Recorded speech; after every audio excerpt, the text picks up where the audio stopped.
Ladies and gentlemen, boys of all ages, do you like Dungeons and Dragons? Well, I do. So, welcome to our podcast show live stream thing. I'm your host, Dungeon Master Cody Jehe, and of course, I'm joined by our friends as we rack the final finale of our Metal Gear Solid arc. It was fun. I'm joined by Mr. Zach, played by Mr. Gray, who's Ozal. Jumbo babies. Of course, you know him, you love him. Dean, the Dream Martin, playing Mr. Red, Burn. Jumbo. The no longer Wicked Warlock of the West, but it just sounds so good, I just want to keep saying it. Mr. White, played by Deanie Stolas. You know, I kind of like it too, so we can just stick with that. Hey, everyone. See, we need to get you some guns so you can be like a gunslinger and we can have a shootout. That would be fun. What the hell? I want a gun. Man, you're a wizard. Your whole body's a gun. Yeah, Right? no secrets in this chamber, baby. Bleh, bleh. Slither into my DMs, girl. Yeah. Our Vistani friend, still hanging on there, Max, playing Mr. Blue, Marius. Good evening, everyone. It is a pleasure to be back.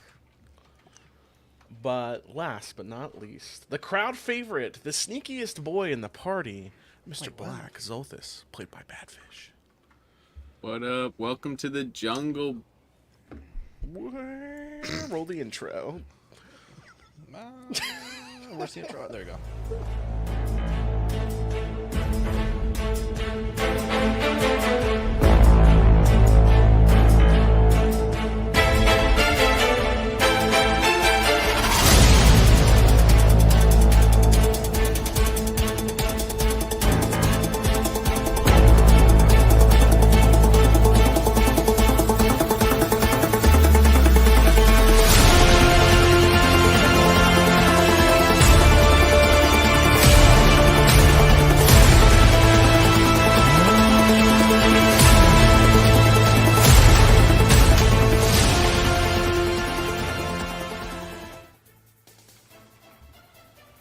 We're jumping straight into it.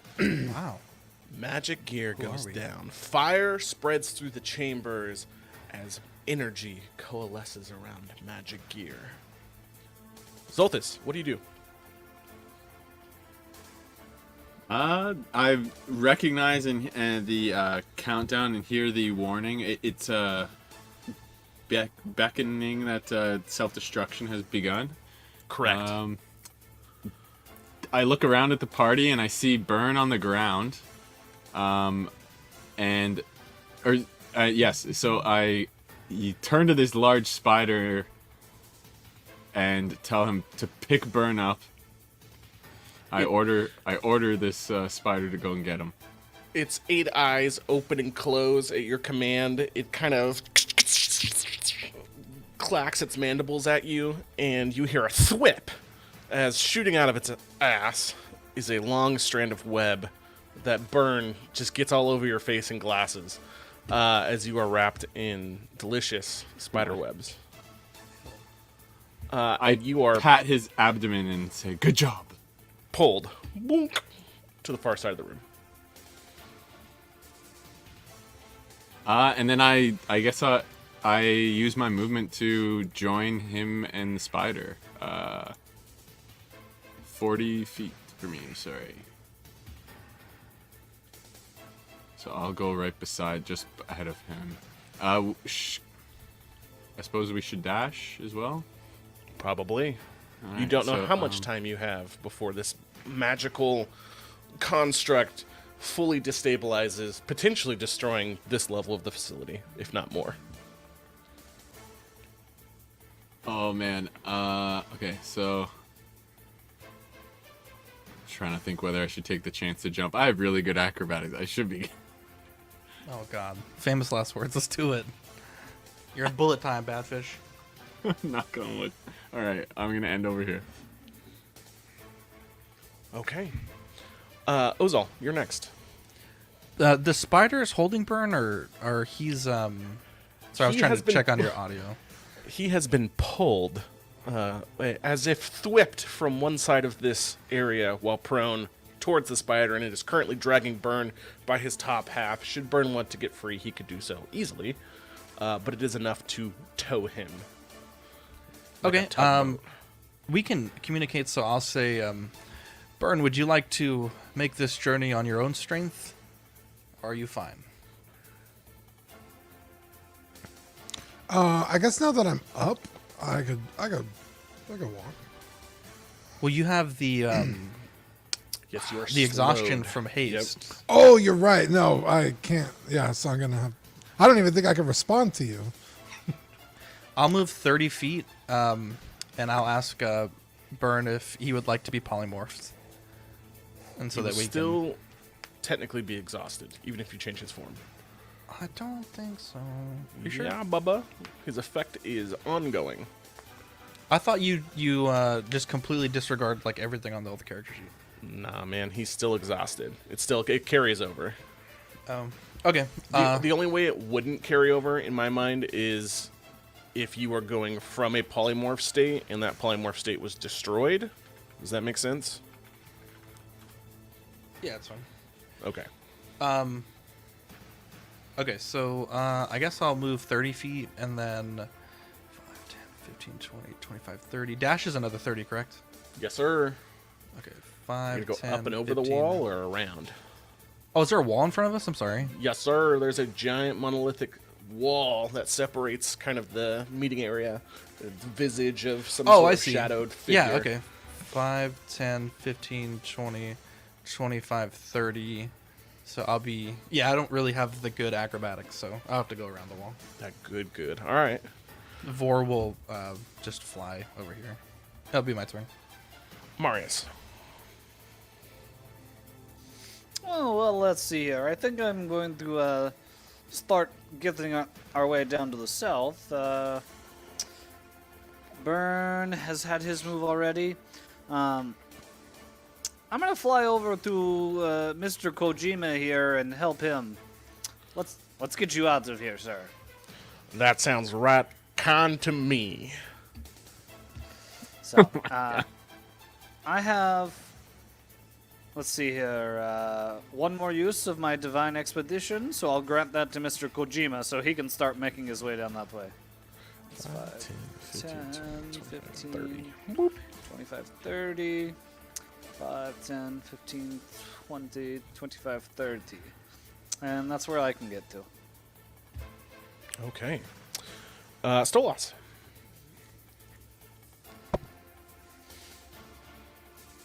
Okay. Yeah. Stolas does not want to be here when this place blows up, so he is going to make a dash towards the exit. 60 feet. Boom. Carol from HR runs after her new love and fling Mr. Kojima, using her whole action to dash, outpacing him just a little bit. Captain Durden will step up next to his mother, the drow consort gathering with the other associated drow, and you see what looks like a shadow made of cobwebs as all 5 of them disappear.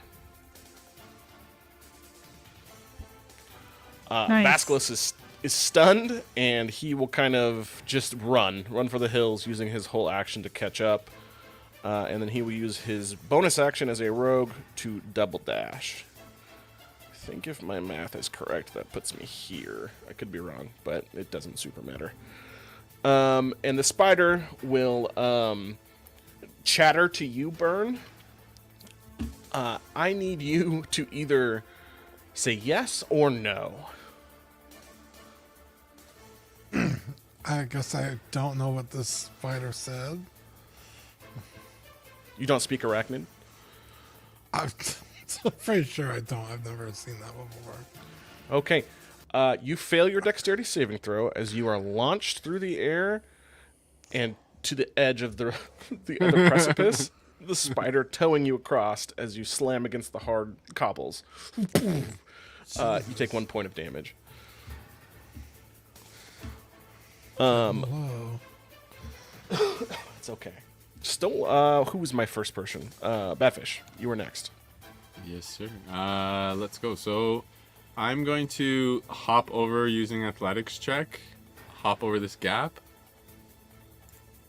Okay. And I've got a 31. Sorry, I had Nice. advantage on. Whoops.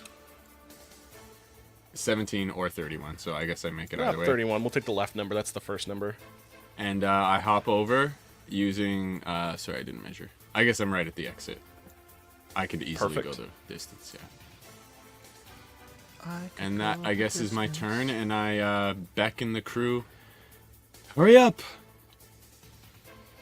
And I believe you are in possession of the... It's either you or Stolas. I don't remember off the top of my head. The orb? That'd be me. Yeah, I was going to say I Stolas. don't believe it was me, yeah. Okay. Ozal, you're next. Quickly here, we got Abdulio Mark Pearson says, I know I say it every time, but I love the background music. Wasn't expecting PS1 Metal Gear Solid music, but I'm here for it. And it says Skull Collector. I have no idea what's happening, but since I like you guys, I'll hit the like button. Thanks, bud. Thanks. 5, 10, 15, 20. And then I will use, let me see, my Misty Step to go 5, 10, 15, 20, 25, 30. And then this is where we need to get, right? This is the exit point. Closer to where the spider's at, but yes. Oh, sorry. Then I'll just Misty Step to here. Okay. And that will be my turn. And I guess I'll hold my dash, I guess, if I need it to go further, but I think it's the end of the map, so Sure. I think I won't need it. Stolas, I think you were next, correct? I believe so. Okay. Stolas is gonna fly over here towards the exit and prepare the way with the sphere key. Perfect. What are you keying it to? I am going to key it to the treasury. Okay. But also, he's gonna wait for everyone else to make it. So, That's fine. Excuse me. Maximus. I'm going to continue to make my way down towards the elevator there. So I'll fly another, let's see here, 5, 10, 15, 20, 25, 30, 35 to here. So double move, right? Okay. And then I gather the elevator's just on the south end here, just off the map. Correct. Okay. Team Drow appears against the wall, and they fall about 10 feet to the cobblestones as the matron mother looks around her, realizing that teleportation out of this room has been restricted. And she looks to the party and says, "That was unexpected. Lead on, I suppose." Mr. I'm going to move Snake next. 5, 10, 15, 20, 25, 30, 30.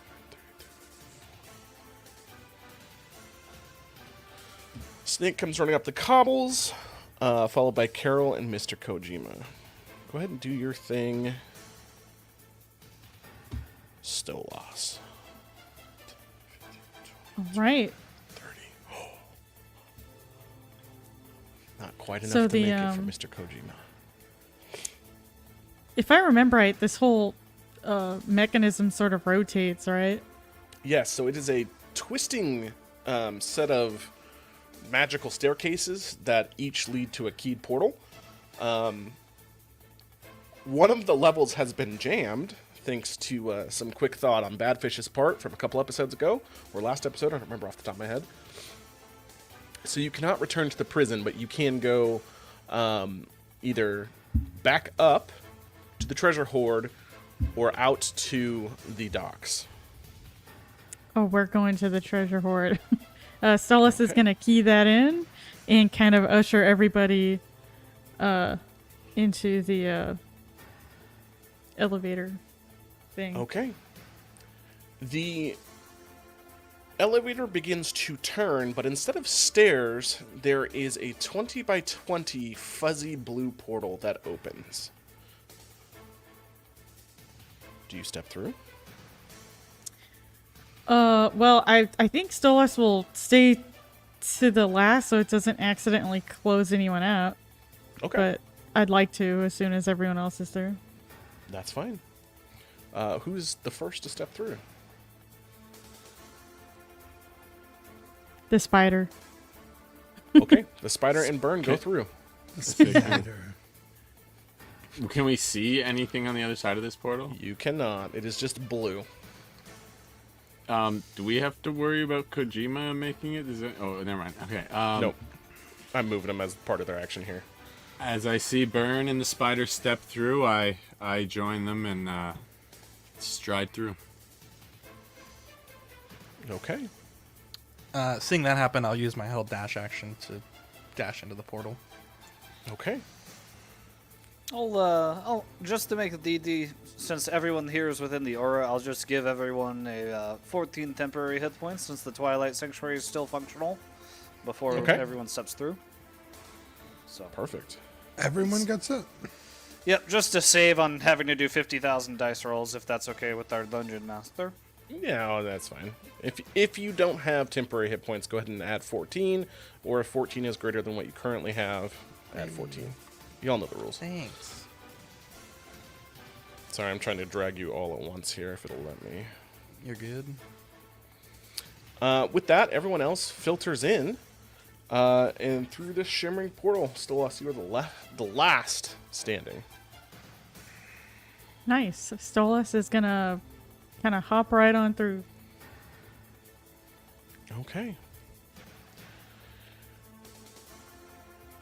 Give me just a moment here to queue one thing up before I drag you over. You are sucked through what can only be described a large slipping slide. You are in a wet tunnel, traveling straight down, and then you are spit out onto the ocean floor. The room behind you exploding and collapsing. You emerge Agua. in the treasure hoard.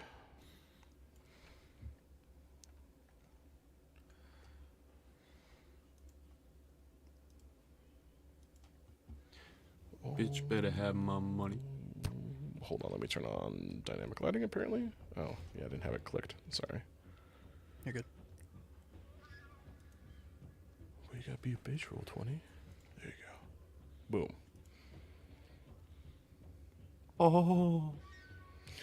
Outside of this circle, you can make out, kind of looking straight up, I guess, as you're spit out of this portal, the ocean seems to expand indefinitely in all directions.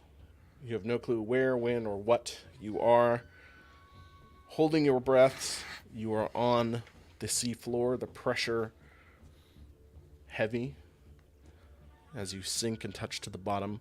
There is a precipice about 4 or 5 stairs in a perfect circle where you can make out several chests, some clumps of gold, some dead bodies near some large statues, a wrecked ship.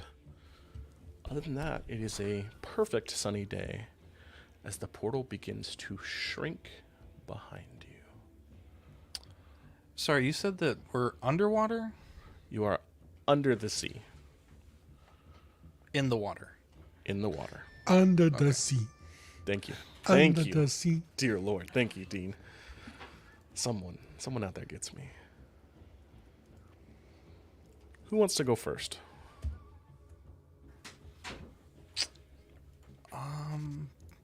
Say maybe Ozal if you can see Yeah. if these statues or what's up with these things. Yeah, which statues am I looking at? This thing here? Yep. There's Okay. 3. And then this portal, this little black portal, is this what we came from, or is this what we... That is where you came from. It spit you plump out. Okay. I take it we can't breathe at the moment, so we are on the clock. I will assume, as a kind and humble dungeon master, you took a breath as you jumped through, feeling that you were in some sort of slip and or slide. Oh, okay. Perfect. Well, I can't communicate with these things. Let me go 5, 10, 15, 20, 25, Stop. and... Okay. I'm going to push you back one. As you Oh, okay. attempt to move specifically in this spot, Okay. something in the water blurs and becomes visible to you as you try to pass through it.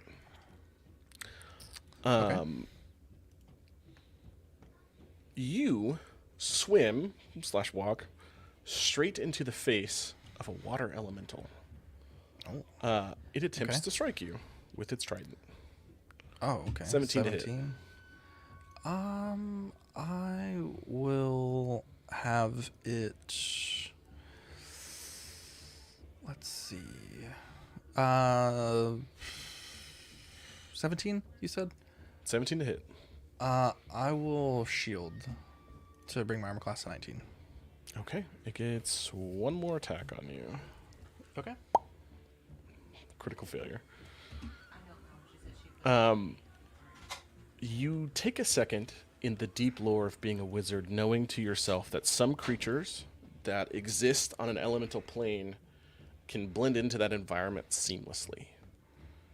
Okay. And it dawns on you, maybe the statues aren't the threat because they look expensive, even though some of them are old and destroyed. Mhm. But these Myrmidon water elementals are. Okay. Does he have any penalties for the one that he rolled? Yeah. Would you like to roll D100s? Sure. D100 is going to be a 7.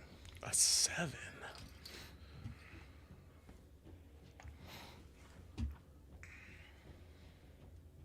It doesn't really apply. It says you lose your combat footing, exposing yourself to the enemies. Does he go You prone? can either choose to have advantage on your next attack, or this creature falls prone, but it can't fall prone in its element. So, you have advantage on your next melee attack on this creature. Okay. Okay, so we just popped up. We're just like this thing was not expecting us. Do we think that this is a hostile creature, or is it just protecting itself? Why don't you roll me insight?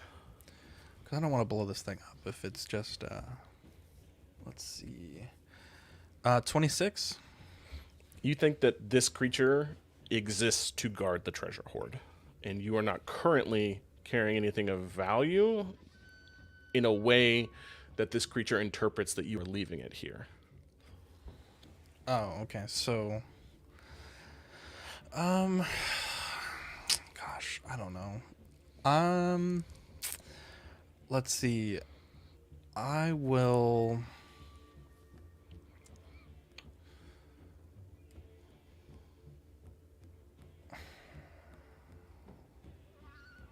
hold action a lightning bolt Okay. if it Let's go. continues to be aggressive. Like if someone else tries to come up and isn't able to reason with it. Because, I mean, we will die without oxygen or without getting out of this spot, so... Potentially. Do you want to try stepping backwards to see if it does anything? Out of curiosity? That's a good idea. Yeah, I'll take that risk, I guess. Okay. I'll step out of its threat radius. You step out, and then you see its trident relax as the water elemental goes back, still fading back into the water. I'll leave it there. But Can I attempt to communicate with it? blah, blah, blah, blah, blah, blah, blah, blah, blah. Yeah, Sure. just showing it that we breathe air and, you know, we're not water creatures. The armor-like carapace of this floating creature kind of just tilts its head at you and gives what you would equivalent to a shrug. Like, it's not my problem, bro. Oh, he dead. Okay. That'll be my turn. Okay. Who would like to go next?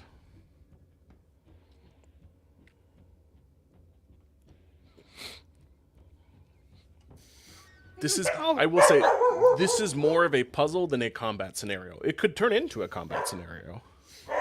Oh, I can go then, if you don't mind. Sorry for Sure. the barking. One moment. So, essentially, we are underwater and we're not being crushed by the pressure. No. Interesting. If I look up, do I see how deep we are?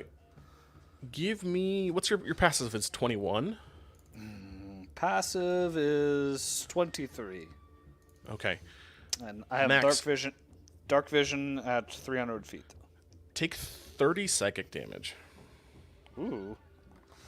30 psychic damage. You make out what can only be described as the single largest illithid you have ever seen, staring at you as if you were in some sort of crystal ball.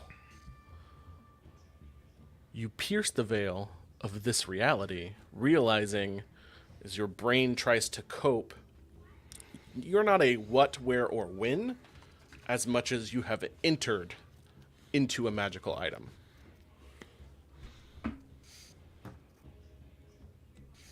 Interesting. So there is a massive illithid creature. Are we in a snow globe?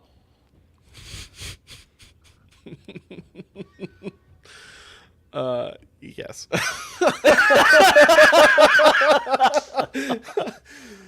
I wasn't going to give it away right away, but yes, you are. To the outside observer, as the camera pans out for all of our fans listening in YouTube land and hopefully on Spotify or somewhere else, you see in the chamber room where Bayor the Cunning is sitting, there is an illithid sitting to his right, who is looking at the top of his staff, perched atop which is what can only be described as a child's toy that has been acquired, that he has turned into a portable treasure hoard. And he peers at you, his eyes blazing red, realizing that you have discovered the form and mode of this trap. I'm going to take the little bit of oxygen that I have available to me, and I'm going to cast Dispel Magic. Oh no. On what? On the globe. Okay. Are you swimming up to physically touch it? What's the range on it? I don't remember. Here you go. 120 feet. Got a bad feeling about this. Hold on. One creature, object, or magical effect within range. This is not how I planned for this to go, ladies and gentlemen. We've been Honey, I Shrunk the Kids, and now we're about to explode. I'm going to say you would probably have to move to a corner of a map to cast it, but it could be cast. Okay. I mean, I'm So pick pretty close to a corner as it is. Okay. Yeah, go ahead. If that's where you want to move and you can make it. All right. So I mean, that's what, or even just the edge. Yeah, even just the edge, that would work. 5, Why 10, not? 15. I mean, from that point, I'm already there. It's 120-foot range, right? Yeah. So, I cast Dispel Magic. Okay. If it's a 3rd level or lower, it instantly ends. If not, I need to make a DC check for you. It's going to be 10 plus the spell's level. Okay. And then just I am going to... Let me I'm know going when I give you need to roll. Yes. Go ahead and roll... I'm going to say a contested Arcana check, being that this creature is currently actively observing this item, seeing that you are trying to exert your will over its domain, and your DC that you are looking for is 20. I have upped it a little bit outside the normal range of the spells due to the fact that it is a powerful magic item. That is perfectly okay. I have a plus 10 to my D20 roll. So here we go. Here we go.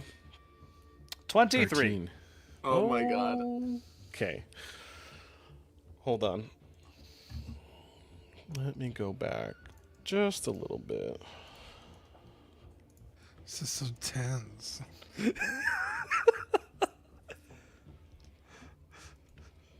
Give me just a moment to load in the fence. Have fun. As you burst into the throne room, Oh god. small amounts of water spill onto the ground, and then massive amounts of treasure and stuff is spread through the room as this illithid snow globe on top of its staff explodes. Give me just 2 seconds here to get everything set up because you have gone from a puzzle to a fight, so stand by.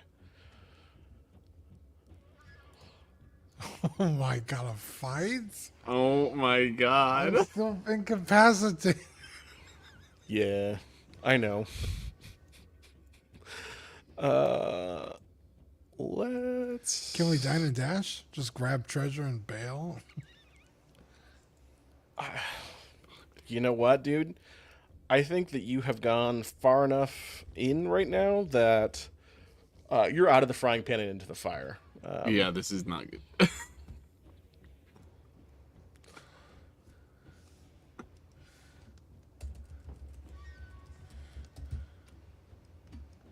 Sorry, there's a lot of things that are loading on this page. Maybe if you guys want to shout out chat or something while I get this set up.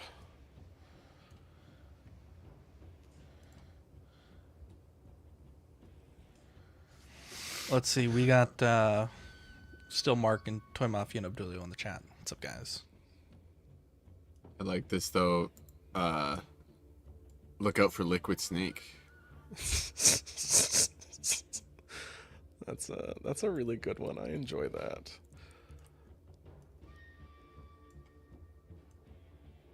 Oh, what layer am I? I'm on token layer. Okay. Delete.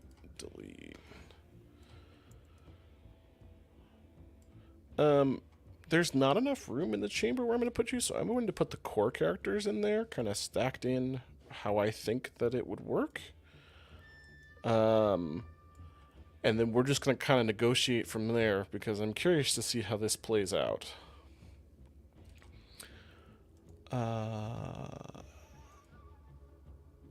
Here we go. Spilling out onto the floor. Down. Oh, sorry, I need to wipe you guys from over here. Yep. Boop.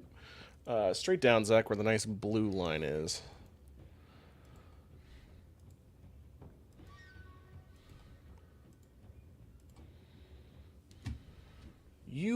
All of you land prone in Beor's throne room, who slams a fist down on his chair looking at you.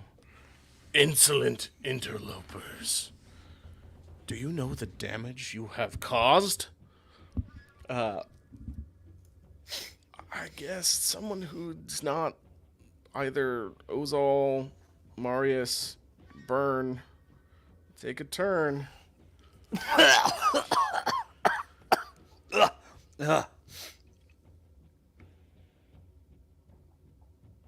Sorry, so who's allowed to take a turn? Either you or Stolas.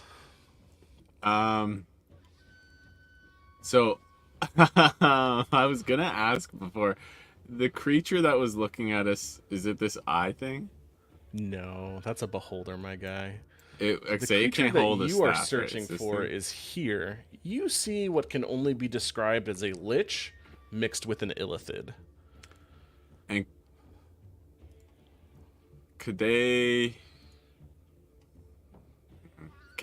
make out what was that I was with the party, I get, like, before Oh yeah, they have been watching you since you entered specifically that room, and being that you were not fighting or taking a hostile action, you appeared to be accompanying them. Yes, it's a known my entity. cover's blown. Yeah. Okay.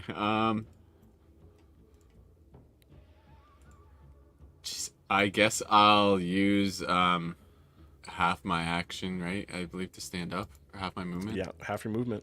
So I'll stand up and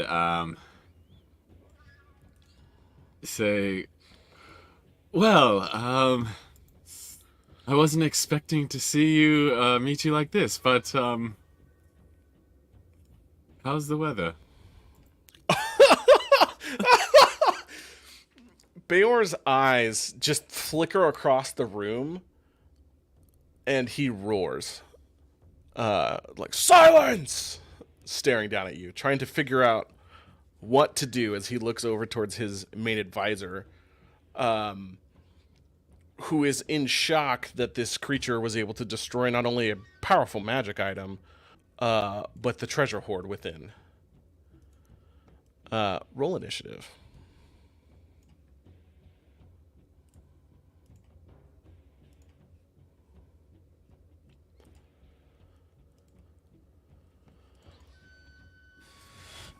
Even me if I'm Oh yeah.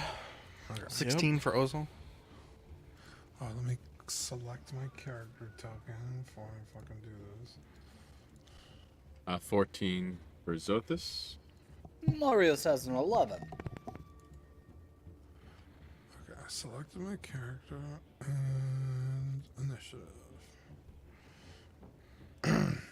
18 Verbrand. Okay. Stolas, don't know if you're muted, but 21 for Stolas. Thank you. Sorry, I'm rolling several initiatives here.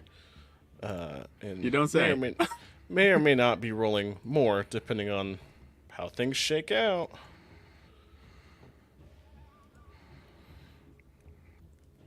Oh, I didn't have him selected. While we're waiting for that, Abdulio is saying this is a party wipe scenario. This is a party wipe scenario. 100% agree. Oh god. I would like to take a moment to remind the party that you can flee combat. You can surrender, you can bargain, you can attempt to talk. Right? Like these are all things that happen in D&D. You do not have to die. I'm not going to roll background accessory characters until shit starts popping off. So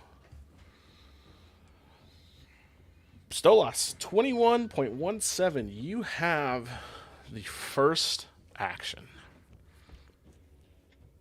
Oh gosh. Okay. The party's life is literally in your hands, potentially. Wow. Okay.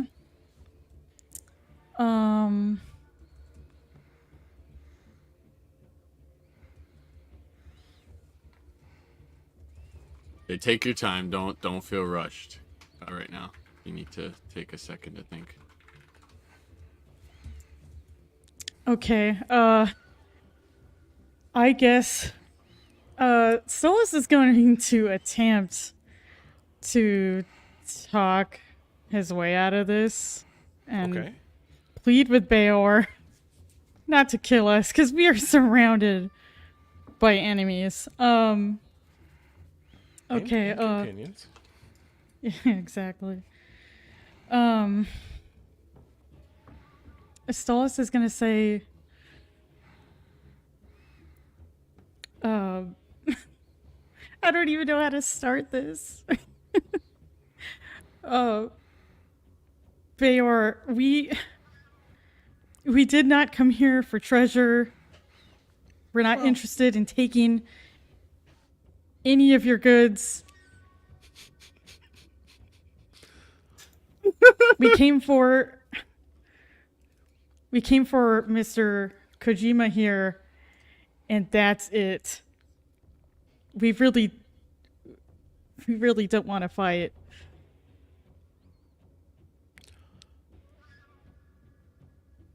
Do you want to give me any check associated with that? And do not forget, some of you still have greater enchantments left. That's true. I guess I could do a persuasion? Sure. Okay, I will go ahead and roll for that. Nat 20. Oh my fucking Go! He stares into your cute little owl eyes and is foolish. Mom spaghetti. Oh my god.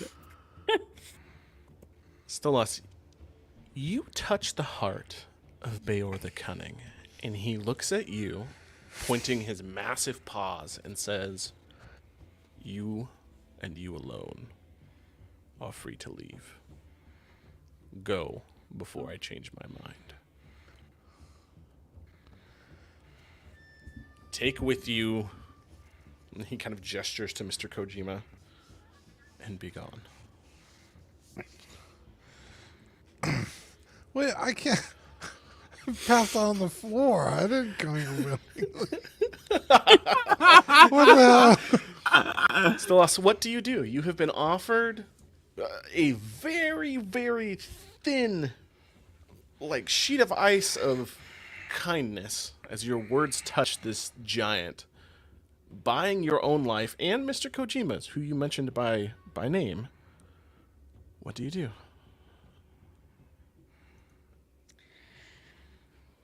Oh shoot. The pressure.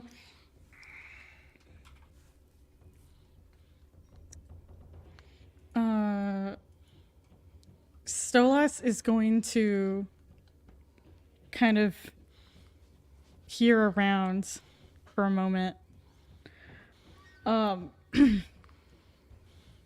He's really not the type to cut and run. However, this situation it's daunting. If he leaves, the rest of the party is screwed. So I guess he's gonna try to entreat Bayor the Cunning. We'll see how that goes. He's going to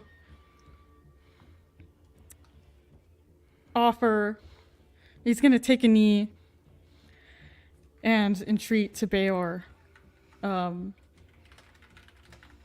I am truly humbled by your display of mercy, but it would be a coward's actions to just leave my friends here. I am begging you to just let us leave here with Mr. Kojima. We will never come back. He scoffs, just kind of sitting back on his throne, realizing that he is holding all of the cards, right? Kind of drumming his fingers on a throne made of skulls, this kind of like dragon skull throne.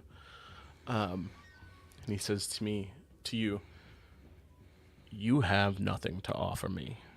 You infiltrated the fence, made a mockery of my entire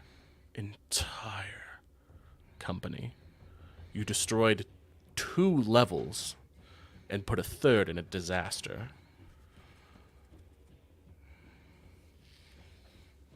My kindness. Go ahead. Can You I cut him not off? speak?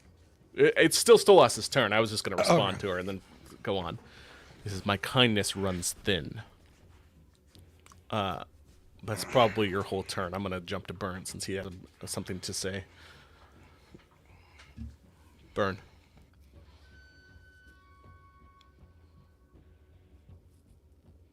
Go ahead.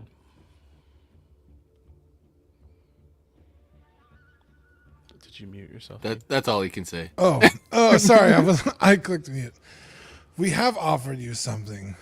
We offered a chance for you to see the weaknesses in your defenses. This is a learning experience.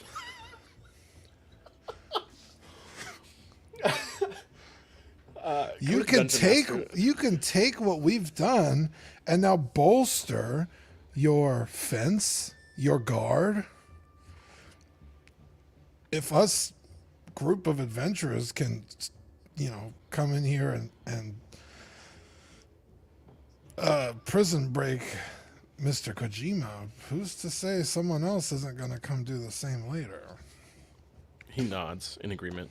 That is true. Letting you go would be a mistake. You could tell everyone that you penetrated my impregnable fortress. Nah, we won't say anything. He just kind of On my shakes his honor, head. on my honor as a paladin, and before Bahamut, I tell you, Whoa. this tale will not be told. He nods slowly. I'm not going to give a response because I want to see what Ozal has to say as well. Ozal will say, Ozal knows his name, right? Like, we're aware of this guy? Oh yeah. Oh yeah. Sure. Ozal will say, Lord Bayor, we ask that you forgive this intrusion and think what killing us would do. The war between our groups, our factions, would be massive. You begun this by capturing our captain, and we can put an end to this here and now by you allowing us to walk free.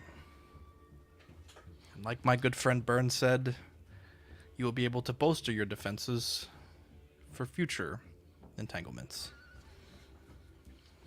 Beor the Cunning kind of looks at you and he says, "Which company are you referring to? Does he not know about Breaking the Earth? Have you disclosed Breaking the Earth to him?" He captured our captain, right? He did? No, your captain infiltrated and was chosen to be taken. Oh, I thought you said he was captured. Willingly. Oh. Okay, well, so I'll let him know that we are members of Breaking the Earth. And that a war between our factions would be most costly and detrimental to both sides. He smiles as you mention the name Brigand Earth, and he says, "Those ants that live on the sea like rats clinging to a board after a ship goes down mean nothing to me. The Zhentarim has been working on crushing them for some time, but you are someone I have heard of." As he looks at you, Ozal. Oh no, someone's at the front door. Go on. An older man came to me and asked me for the space to create a magical weapon to overthrow Vecna, so that he could rise to power. I was not in a position to say no. He spoke that an old man in white robes may make an appearance with a giant, an owl, an angel, and an elf.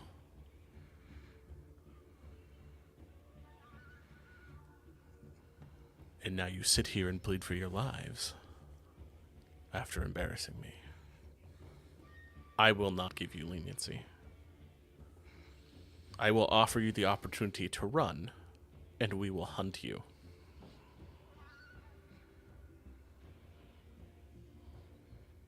Can we get like a head start? Yeah, that's what he is offering you, essentially. To be hunted. I could be hunted. I'm good with that. He waves his hand at you. Is Fly away, little bird. Is he talking to me or Stolas? All of you. Ozal will help pick Burn up.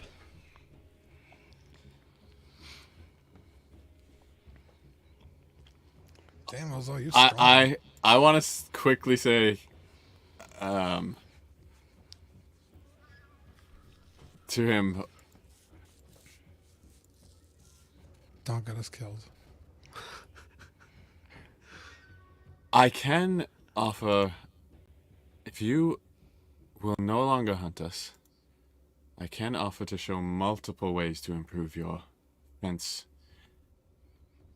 There would be no word of your embarrassment ever spoken, and you would have a more secure facility in the future. He just kind of shrugs at you. He's not interested. I turn away as quickly as I can, basically, and join the party. Okay. Marius, do you have anything you want to add before I take Beor's turn? I'll just say it's his turn, and he just kind of inclines his hand to you, being that you're the only person who hasn't spoke yet. I just kind of look around and I'm like, well, I guess we'll hope we'll never see you again. He nods. And he says, "You're the angel that's hunted by the Bloodfeather clan, correct? You took an arrow in the chest, I believe? What? You're No. also hunted by the Sanguine Chalice. Are you not?" Who? That's 32 for insight. I mean, I'm acting quite nervous. I mean, yeah. So, I believe that man died. I am different, Angel. He does not believe you. His penetrating eyes, as his name sticks into your head, Bayor the Cunning. I will give you guys 2 turns to move as far as you can in a head start. So, those of you Is he who have not deactivating the moved, fence? no. Oh, well, that's not very fun. Well, So we need someone a should have ship. thought about their actions before breaking into a facility and destroying a magical globe. Marius. How would I know where I would pop up? You know. Stolas, Burn, and Ozal, go ahead and take your movements.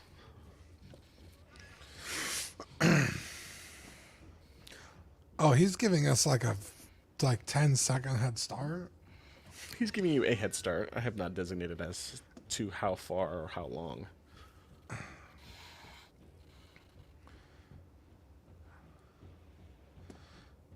Let's see.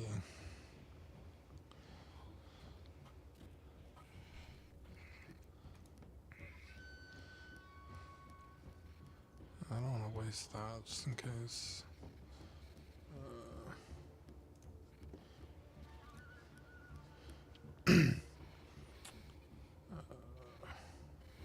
How big are the squares? 5 feet, I believe. I have to double check with the ruler tool here. Yeah, they're 5-foot squares. Okay. And I could dash, right? You could you have your whole turn. Do keep in mind if there is someone blocking your path, they are not necessarily plausible to you. So let me, I guess it's only sporting to actually give you somewhere to run. I could get to the fire. It's 60 feet. What is Burn's condition? He can't walk? Let me pull Or he this just quick. has one level of exhaustion? Because that's not that debilitating. Well, that only lasts a round of combat, so I'm probably okay by now. Haze D&D. Because that was the last fight, and now we've had a whole conversation with this guy, so...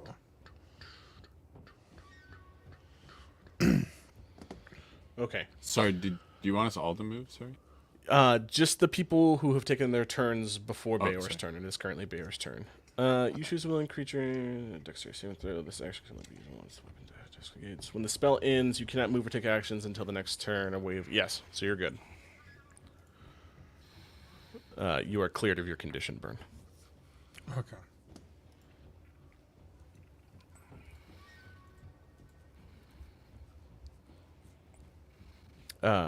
Has everyone moved who is allowed to move? Stolas, Burn, Ozal? Actually, we could dash? I didn't Yes, see you that can. that was a wall, so I'm changing my position to here. Oh, okay.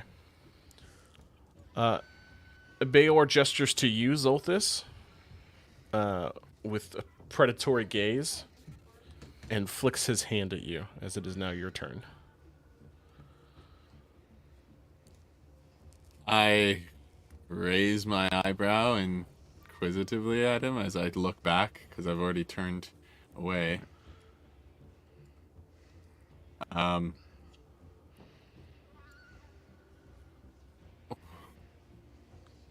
What do you require? The thrill of the hunt, my boy.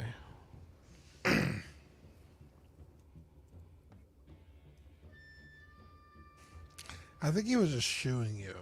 I don't think he was Yeah. trying to beckon your attention. Okay, I wasn't sure what that was. He's dismissing you. I'm gonna basically book it, so I'm gonna end up just over here.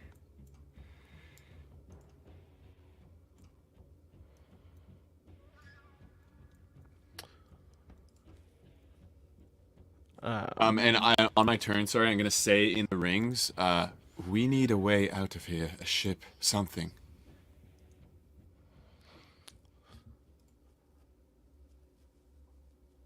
Zolthus, give me a And, perception check as you are walking past. Actually, each of you has taken your turn. I'm so sorry. I should have handled this better. I forgot that there's treasure spread out of the room. If you want to try and steal something, I will allow you to make a sleight of hand check, but it may or may not have larger consequences. Oh, I mean, I think we're not gonna get treasure, and we shouldn't because we're already on the back foot. So, I'm just saying. I have a 13 sleight of hand though. I mean, okay, I well, can do it, my Abdulio donated a $10 super chat. He says for Stolas managing to get a heartbeat out of a heartless monster. Hell yeah. Nice. Thanks.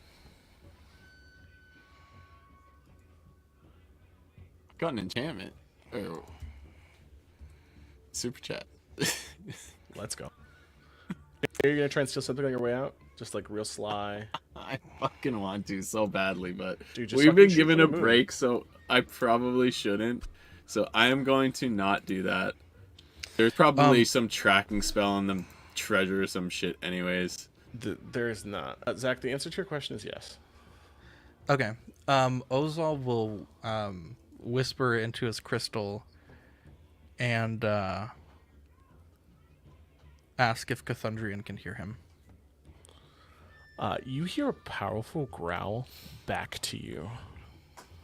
Is it finally time?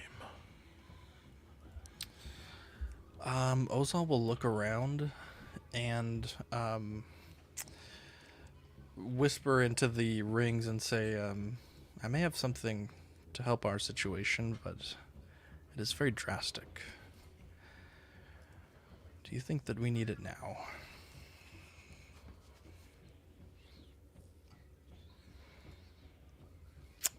And he'll wait for feedback. Are you talking to us? The whole party. Yeah, to the party, yeah. Oh, You don't How have many drastic. choices. Like nuclear level drastic. The nuclear option, if it were. I don't know. Does this feel nuclear? I mean, it's probably a better alternative to getting slaughtered in here. Zach, this I mean, is we have a what I think. beholder, a lich, a giant. I thought we could like. No, we're And- past that. I can use my greater enchantment if we need to. I thought we could like, get teleported back to Bergen's Earth. You have to be No, outside the shield out of wall. the fence. Is there a reason why Marius hasn't moved to us? It's his turn is coming up, but I was offering someone a chance to steal treasure should they want to. Oh, okay. I'm gonna wait to do what I need to do until Marius Thank you, is Mark with us. Person. The beholder. And that was a good snaps at Hobbit you. reference, by the way. Thank you, thank you. Out of the fire into the fire or frying pan. The beholder snaps at you. All of its eyes turn into your gaze, Marius, as Bayor pulls on its leash. And he flicks his hand at you. He says, "Run, little fish, run."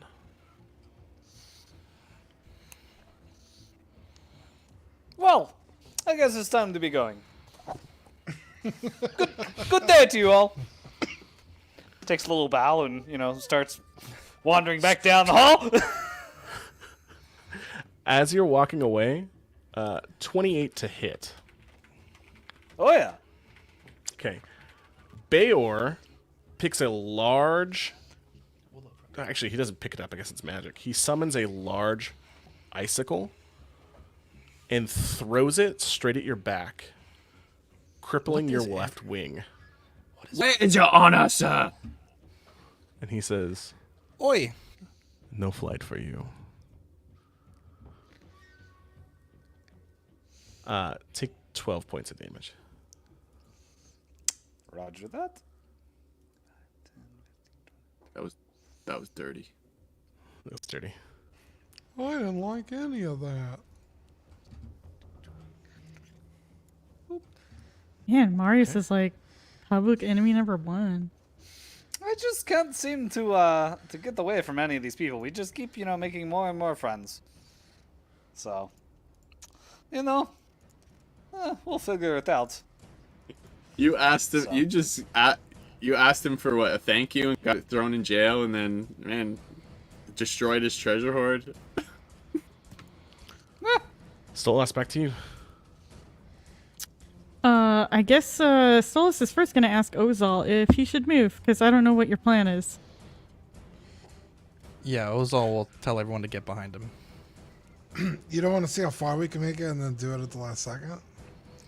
Oh, I mean, he's already attacking us. I feel like I mean, Yeah, there's nowhere to go. You're probably right. I would Like, suggest the left. fence is closed. I thought we got 2 turns. Oh, you said go left? Okay, we'll go left. Yeah. That's fine. Yeah. So we're headed towards here. Okay.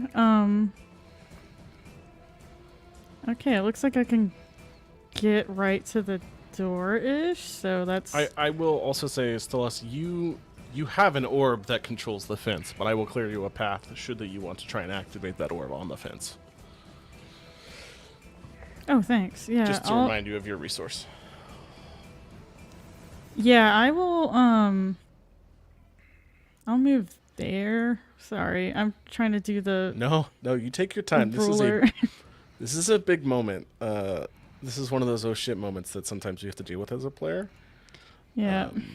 Sad face. Okay, Stolas is gonna dash here. Unfortunately, I can't use an action this turn, so I can't really open the gate yet.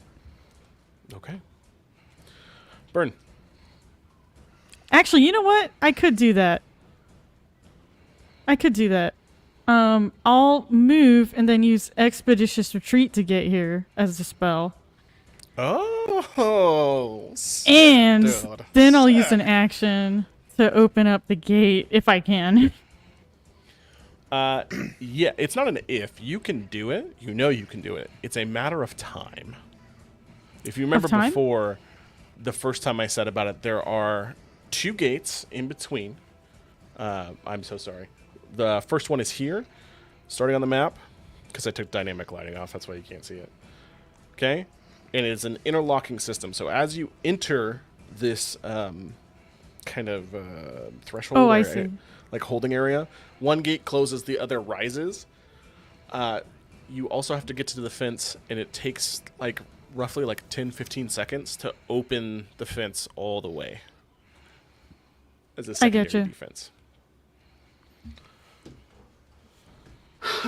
I will say that you are currently in the airlock area, right? As that one gate opens, and after this round of combat, that gate will close. The next one will open, and you can use your action on the fence. So you're Gotcha. between Okay. 2 and 3 turns away from actually getting out. All right. Burn.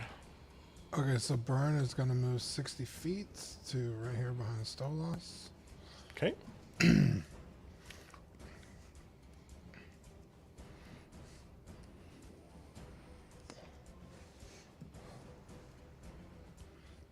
Anything else you want to do on your turn, Burn?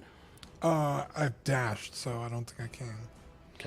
Okay. Will you private roll me a religion check when you get that? Hey, is it possible for me to do a Because I took an action just now, but can I do like a slight help action towards Burn? If you have taken your action, no, because Okay, the help gotcha. action is technically a full action. How do I private roll you? Just roll it. I guess that's fine. Don't worry about it. You can just roll religion only. I'll tell you what it means later. Don't let me forget. A 10. That's not great. Ozal, what do you say / do? Ozal will go 5, 10, 15, 20, 25, 30. And let's see. Gosh, I really want Marius to be behind me before I do this. But I also You wanna don't hold your action? want. Yeah, I'll hold my action until everyone is safely behind me. Okay. And I'll end my end my turn. Zolthus. And, I can move 40 feet without dashing, which would bring me to the side burn. I'm just trying to think if there's anything else more useful I can do with my action versus dashing feet.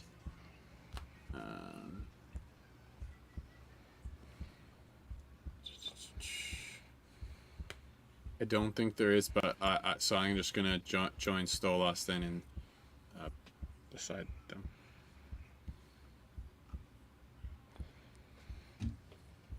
The heartbeat is a nice touch.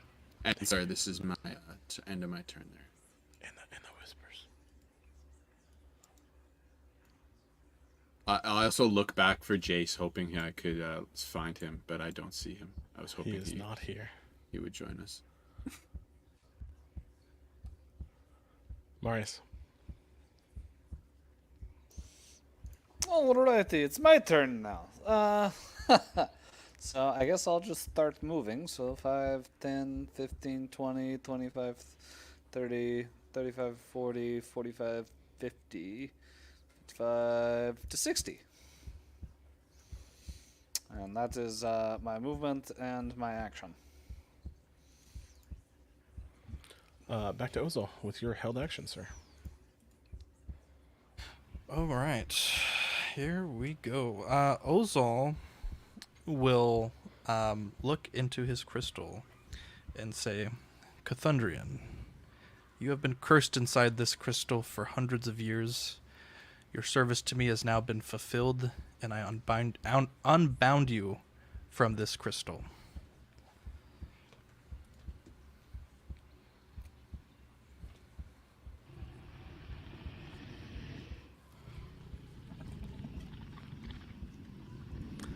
Your staff glows a bright red color as the visage of a bowing Magnus appears, ghost-like. And then your staff explodes with fire out the top. As you release the last of the obsidian dragons What the the hell middle- is that? of the fence.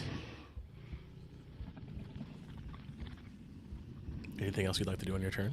Oh my lord. Nope, that's it. That's all I had. I guess that would be my action, so yeah, I can't dash. Yeah. Yeah, that's good. I'm good with that. You're also... Oh, I gotta put an aura up. Sorry, stand by. As Cathundrian enters the battlefield, if you are within a 60-foot radius of this creature, you're going to take fire damage. Oh my god, Ozol. It happened again! Not this turn, because he is still technically quote-unquote heating up. But yes, you will take fire damage if you are here for too long. Which is convenient for you. I like the dragon noise. Can he even fit in this place, or did he just bust the roof off?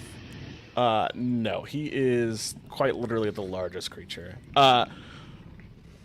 You hear Bayor scream in rage as this dragon lands in the middle of the fucking town. Oh, It's that's right. I thought we were in a building. I'm sorry. no.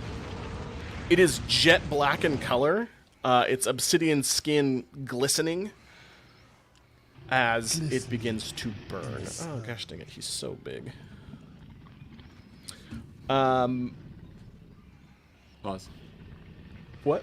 Jesus. Dingus. Bayer's going to come running for you. Zoltas, Ozol your will turn. also add Around the survivors and perimeters create.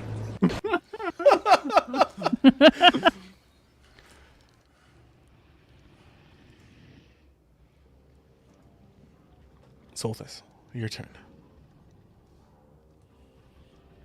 I suppose right now I will hold action until Stolas is able to get the door. Is that a Yeah. viable hold action? Correct. All right, I'm gonna hold action then for Stolas.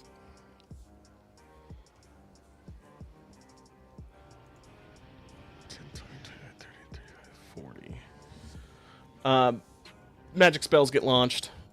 Fire has no effects to this creature at all. It is fully immune to its own element. The Beholder launches this giant green ray, Ozol, that you realize is a disintegration ray. The magic bends as it hits Cthundrian's body, and you see the spell fail. Marius.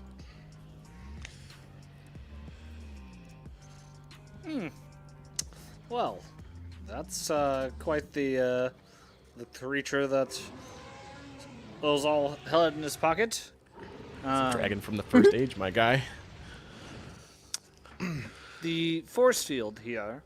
When we came through before, did we see how it opened and closed at all? Yeah, you used an orb. Stolas has a control orb. You did not physically get to interact with it, so you're not fully sure how, like what options you have. But being that Stolas and Zolthus kind of got used to how a lot of the things in the prison work, I will say that you had those two specifically have a deeper understanding of this magical technology, I guess. Now, What's up, can Paul? I just quickly add? I did watch Jace open it. Did it take down the whole barrier when he did that? I guess would be because I would have Did seen not. that. It opened a portion of the barrier, Opened a portion. but okay. you think, should you want to burn a greater enchantment, you could probably overload the shield.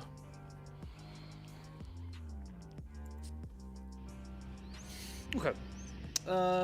Thank you. That's what I was just kind of curious about myself. Well, I'm gonna delay my turn then until they're able to get something done. And maybe if they open a way, I can help us get through faster. Stolas, you guys enter. The gate on the right closes. The gate on the left opens. There are two clockwork watchmen whose attention are not on you as they come flooding into the corridor, waiting for their turn to exit out the other side. The flying snake will also probably go with them. I'm just going to put him over here. What do you do? Does this section have a roof on it, or is it open air like the rest? Yes, it is. It is fully closed. There is a stone passageway that crosses over, and that stone passageway has arrow slits and spear slits as a secondary defense mechanism should someone get inside this airlock. Okay, so just for clarification, so I know what I'm doing. If I open this door, the one over there by Burn will close. Correct. Though I will say your whole group is with you, with the exception of Ozal. Ozal is still on the inside of the fence. And then the group of survivors, you have Snake, Kojima, and those people who could not fit in the airlock with you. But deactivating the shield would be a great boon to everyone, because then fucking travel magic comes back online. I see. Okay, so gonna move here, I guess, and deactivate the shield. Okay. You move there and you use this kind of four-sided spherical melted together orb. As you hold it up, your mind's eye picturing before you a door unlocking, you see the option, as it were, to shut down the whole system. Will you please roll Arcana? Or, if you would like to use your greater enchantment, you can just do it. Jeez. I will try rolling Arcana. I hope this works. A 13? No ghost. Sorry. Damn.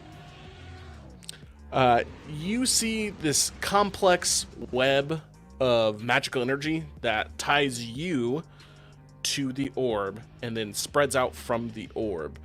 Kind of like neural pathways in a way. You try to select the majority of the other threads in the area close to you and try to will them to disconnect from each other, thus disbanding the shield. You do not have the mental capacity in this moment to do it. You can keep trying, again, or you have your other option next turn, but that is your whole action this turn. You could attempt to pass the orb off to someone else and try and let them use it if you would like, and go from there. Okay. What would you like to do? Well, if there's anyone who's close to me who has a high skill in Arcana, that'd be great. I believe I still have an enchantment. Ooh. Burn, your turn's next, technically, before I get to use Ulthus. Is there Sorry, anything man. you would like to do? No, you're good. You're good.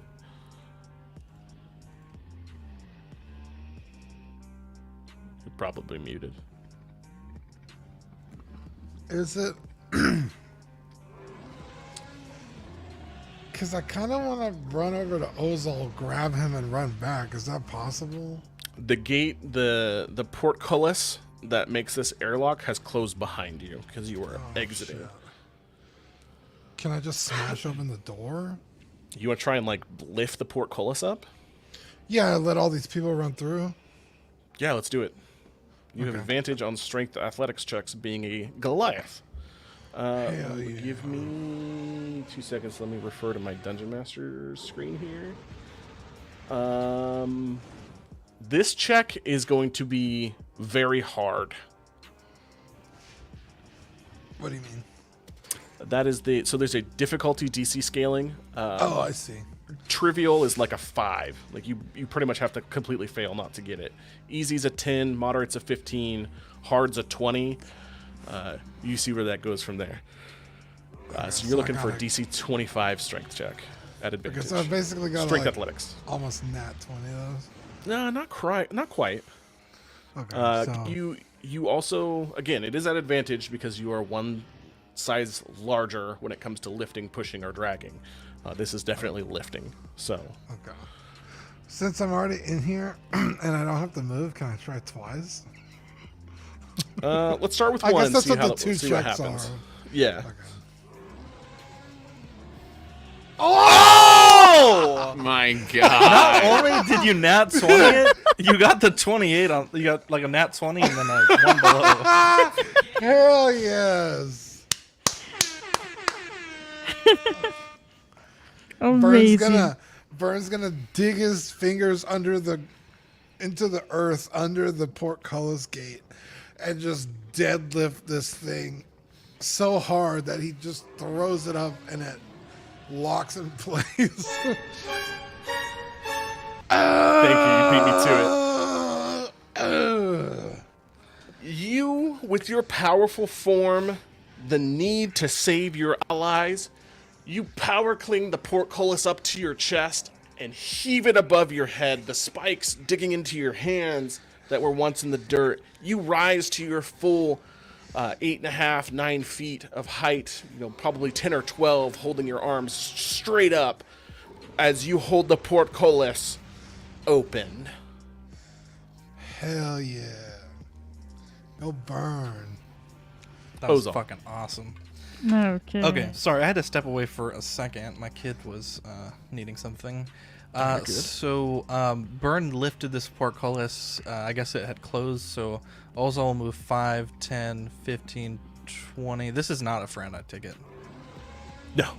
Okay, 15, 20, 25, 30.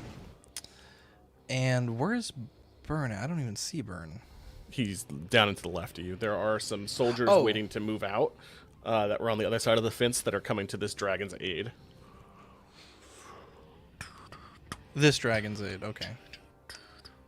Oh, I'm sorry. Coming to fight this dragon. The dragon is not on their team. Yeah, they're like so caught off guard by this giant dragon, they're not even paying attention to us. That should probably be a bigger cone, huh? Okay, For the moment, anyway. so we can cross this threshold that did get opened, or no?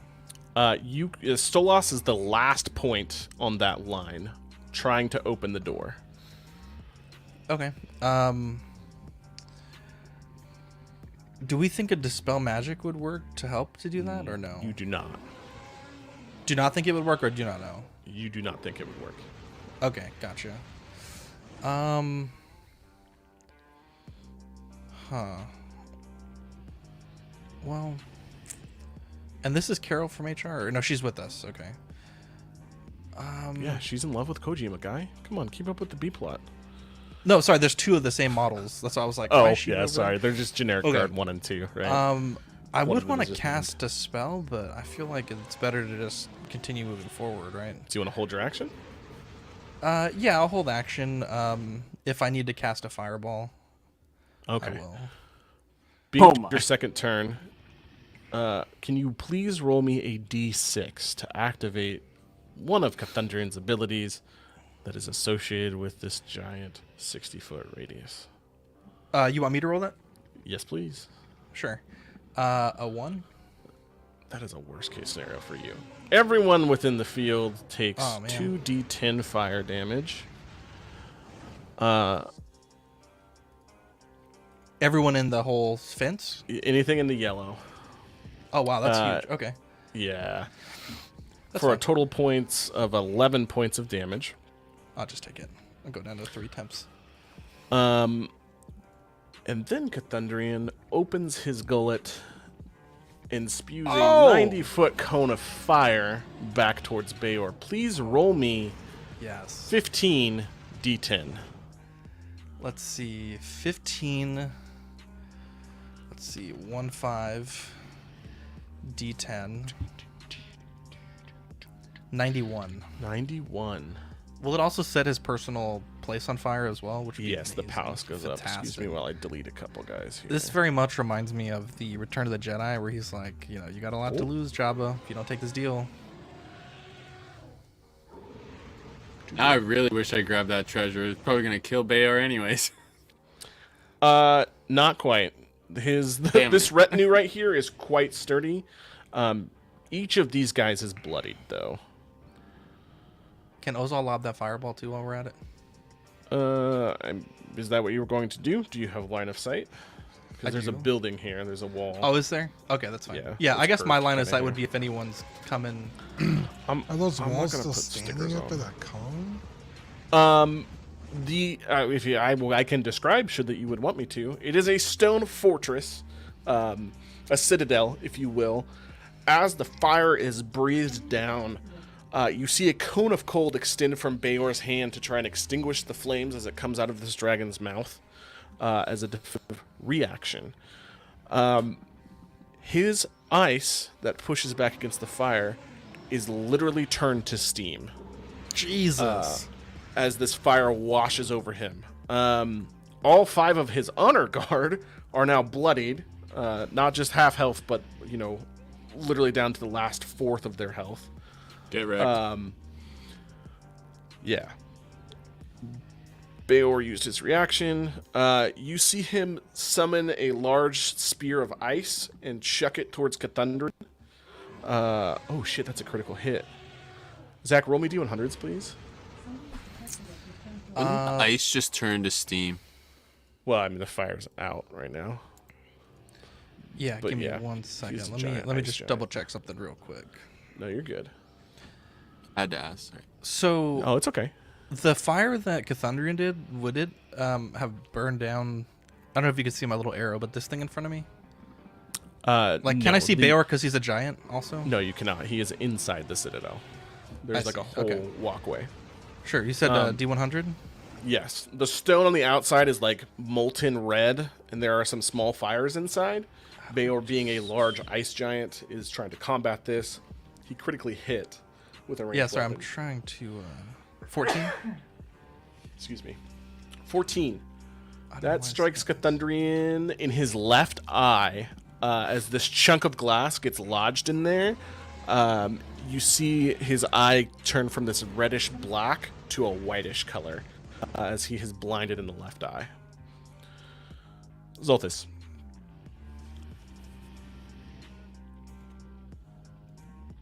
All right. I am going to.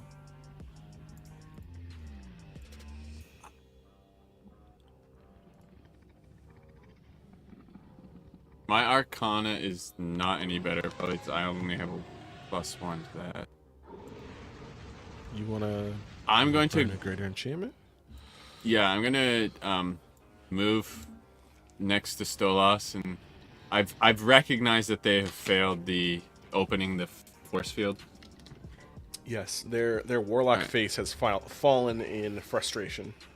Alright, so I'll look towards him and say, "Let me give it a try," and I'll activate the orb, the key, and use my greater enchantment that we were given, I believe, by Abdulio a couple episodes ago. sir. Thank you very much.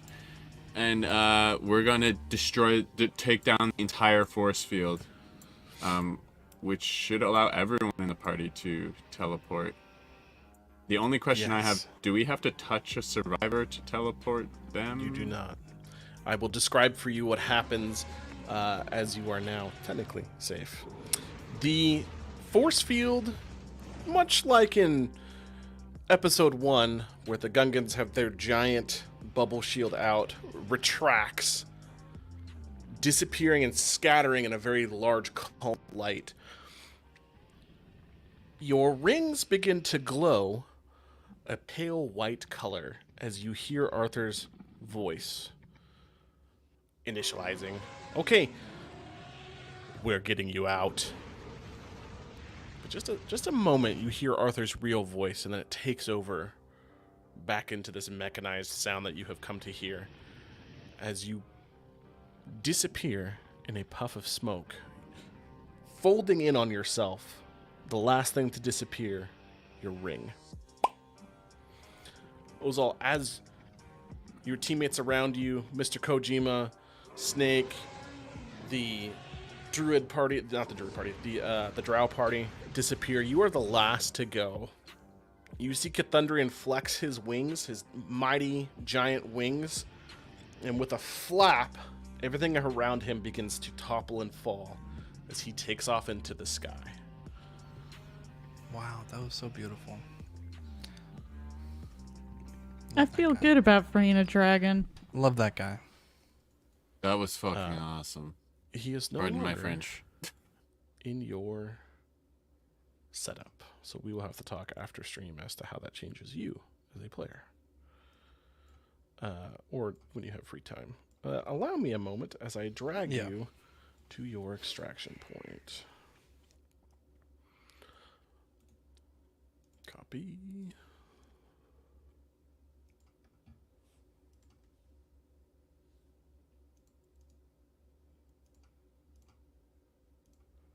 All I have to say that was amazing.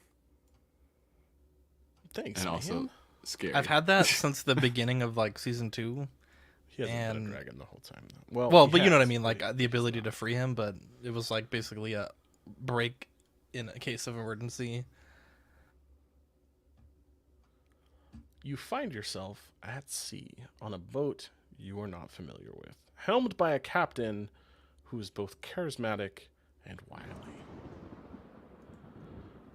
Storms above you in the harbor. In the distance, you see a blue light fading into the sky as the shield high up on the mountain fizzles out completely. Cathundrian flying into the storm. The building's on fire. A real Kodak moment. And you land on the boat. Who would like to go first? Also, what masterful job not getting killed. I appreciate Jesus the roleplay. Christ. It was a good attempt. Well, shout out to Stolas with that clutch roll and Ozal with that dragon. Dude, and And burn. burn. Burn. With that fucking Oh, yeah, 28, burn with the 29. What the fuck? That roll too, yeah. A burly boy. Hell He yeah. ate his Wheaties. That's with a T. Wheaties. Yeah, the fantasy cereal.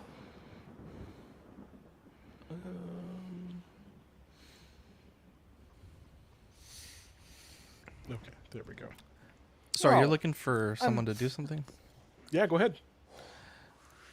Bird's gonna collapse and fall asleep. Yeah, same with Ozal. Ozal's like not quite sure what all this means. So, Yeah, he'll walk to Burn and grab his things from the bag of holding. They're not attuned, but he'll just kind of place the cloak on and place the glove on, and then basically just lie down on the deck, breathing heavily like, holy shit, we almost died. They seem I to just will, keep Go collecting ahead, Max. wanted statuses everywhere we go. What is with this place? Well,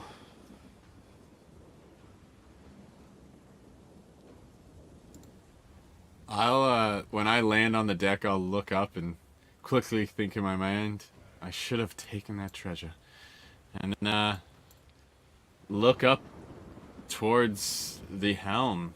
Towards, is that the captain here? there is a single person on the deck. All right, I'll look towards him and say, "Greetings. I suppose you were expecting us." The man in the tricorn hat with a large cane and blue frock looks down at you and he says, "Well met, Zolthus. I am your extraction man, Frederick." Ah, I knew a Frederick once. He was a good man. Unfortunately, he's no longer here. He must not have been very great, then. And he kind of waits for the pun, and then he looks back, and you see Basilisk just shake his head. Well, he was good at many things, but unfortunately he was a bit clumsy. And I'll take a step towards Ozal, and these little crates here. They are crates. I'll take a seat on the crate and Frederick slams his staff against the railing. Don't sit on that. nope. I'll before I finish That's a sitting, contingency plan. It will go off, and I promise you it will not be good. I turn away and I see everyone gathering up by him, so I suppose I do want to hear what they're saying, so I come and sit on the edge of this boat. Yeah. Careful. Don't fall in. I wily thing. never.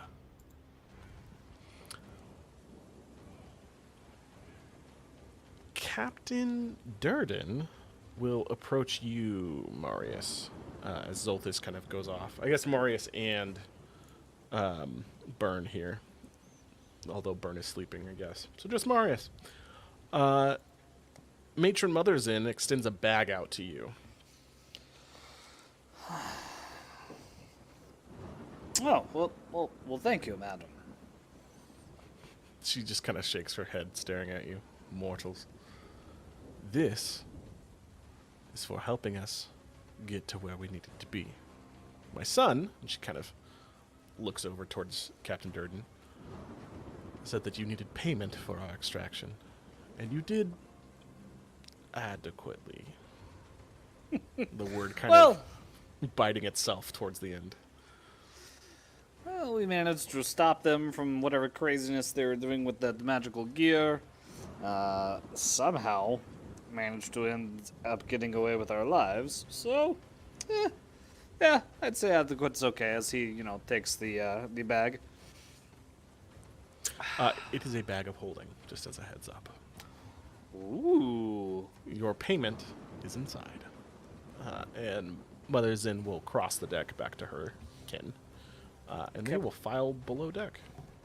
Captain Durden, do you know what's inside the bag? Because unless I turn it inside out, I have to know what item I'm trying to retrieve.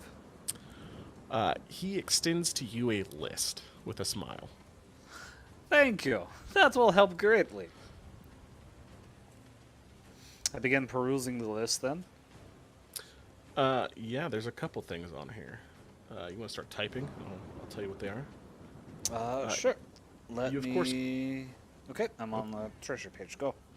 You, of course, get the bag of holding.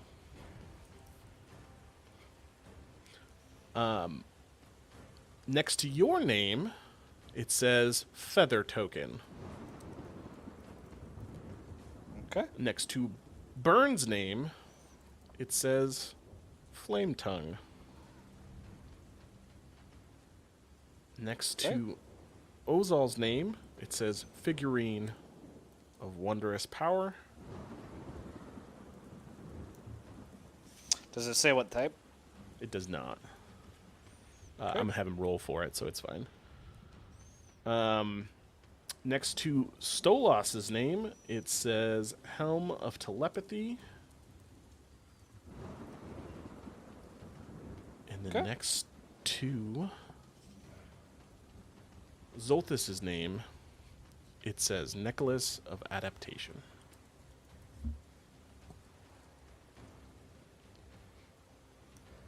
Okay.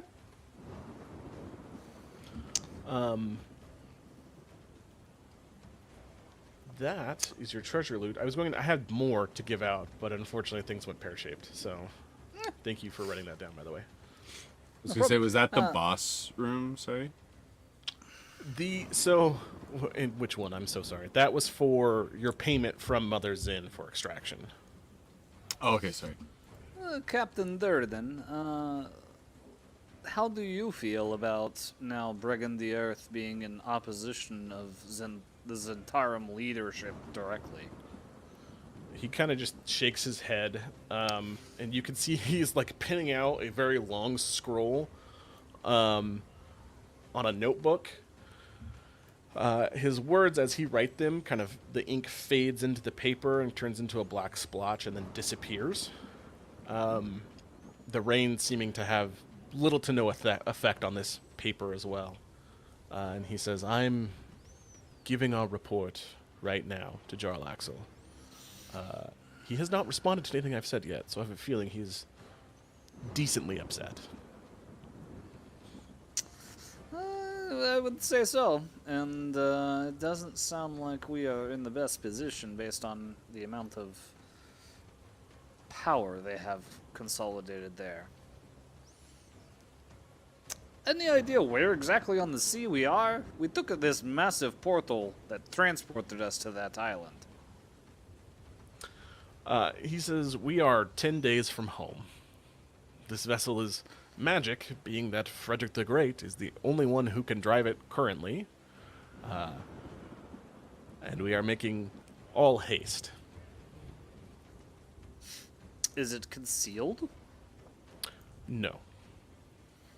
It is not the wave cutter, he says with a bitter tone. That does not bode well. No, especially since we let a spy slip, according to what Jarlaxle has said. A spy of whom I shared a cell with, as he looks down at Burn. Lovely.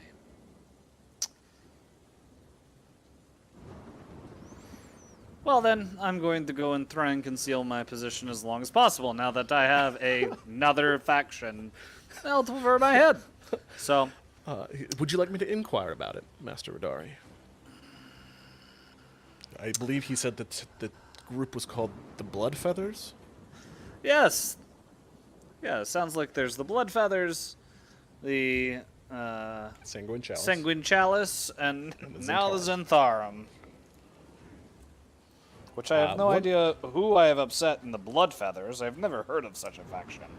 He says, I have not either. I would assume that they are a mercenary group hired for assassination, but that's just a hunch. Well, The maybe feather they're, yeah, I was the about to say, fletching maybe they're that the ones hit that you. shot me. Yes, that was exactly what I was thinking too. It was a blood red arrow fletching on the back. So, I'll be below deck, and if you can't open my door, don't be surprised. I'll be sitting inside of a Lehman's tiny hut. He nods. And that's what I go do.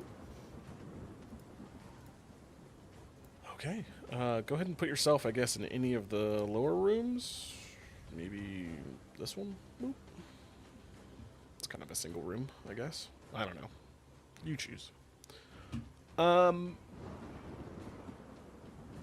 Zolthus, I feel like I cut you off. You go back and sit. Was there anything else you wanted to say or do? No, you're good. You didn't come out. Just was kind of waiting to see what happens with the crew here, and or what Snake and Kojima say, because I'm curious what the result there was, basically. I do have something for you, actually.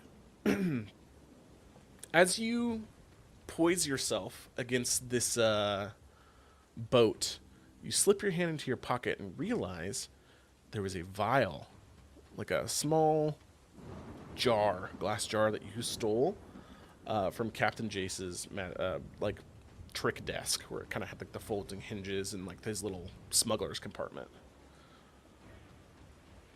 It is a 8-inch wide, 18-inch tall jar filled with a green liquid as something odd floats inside, almost like an organ. Do I recognize it? You do not, but you do have friends who can recognize magical things. And I at least recognize that it's magical, so I at this time put it back into my pocket, or into my pouch, sorry, and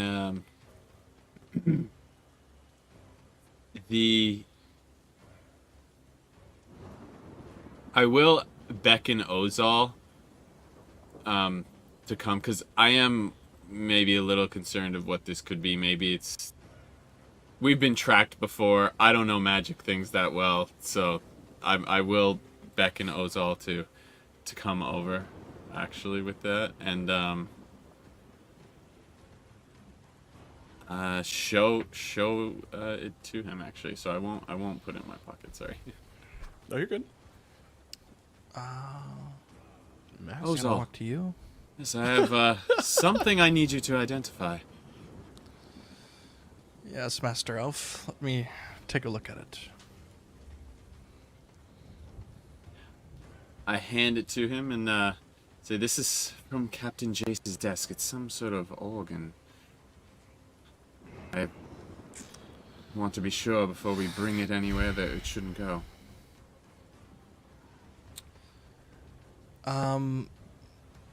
We'd be looking at identify or detect magic for this one. Probably. Well, it depends how much information you want.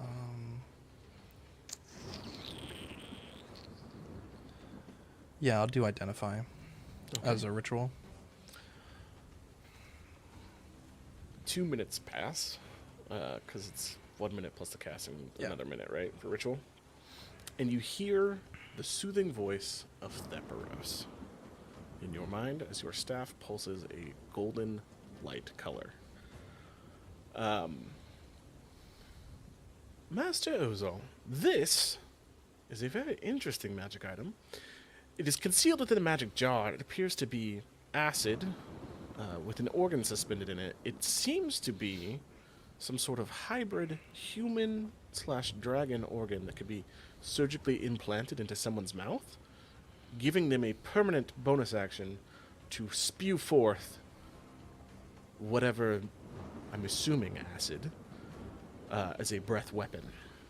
It seems to be a 20-foot cone. Oh, I love cones. Had to be a cone. Yeah, I'll explain this to our Master Elf here and hand it back. Lastly, you also gain resistance to acid damage permanently Oh, I want upon that so bad. installation. Yeah, that's awesome. Wonderful find, Zothis. Very good. And I appreciate your restraint, not pickpocketing as we escaped. And Ozal will, I guess, just sit in this boat and just kind of lay down for a second. He's exhausted. There's a whole lower deck, too. Oh, is there? Yeah, okay. I'll do that.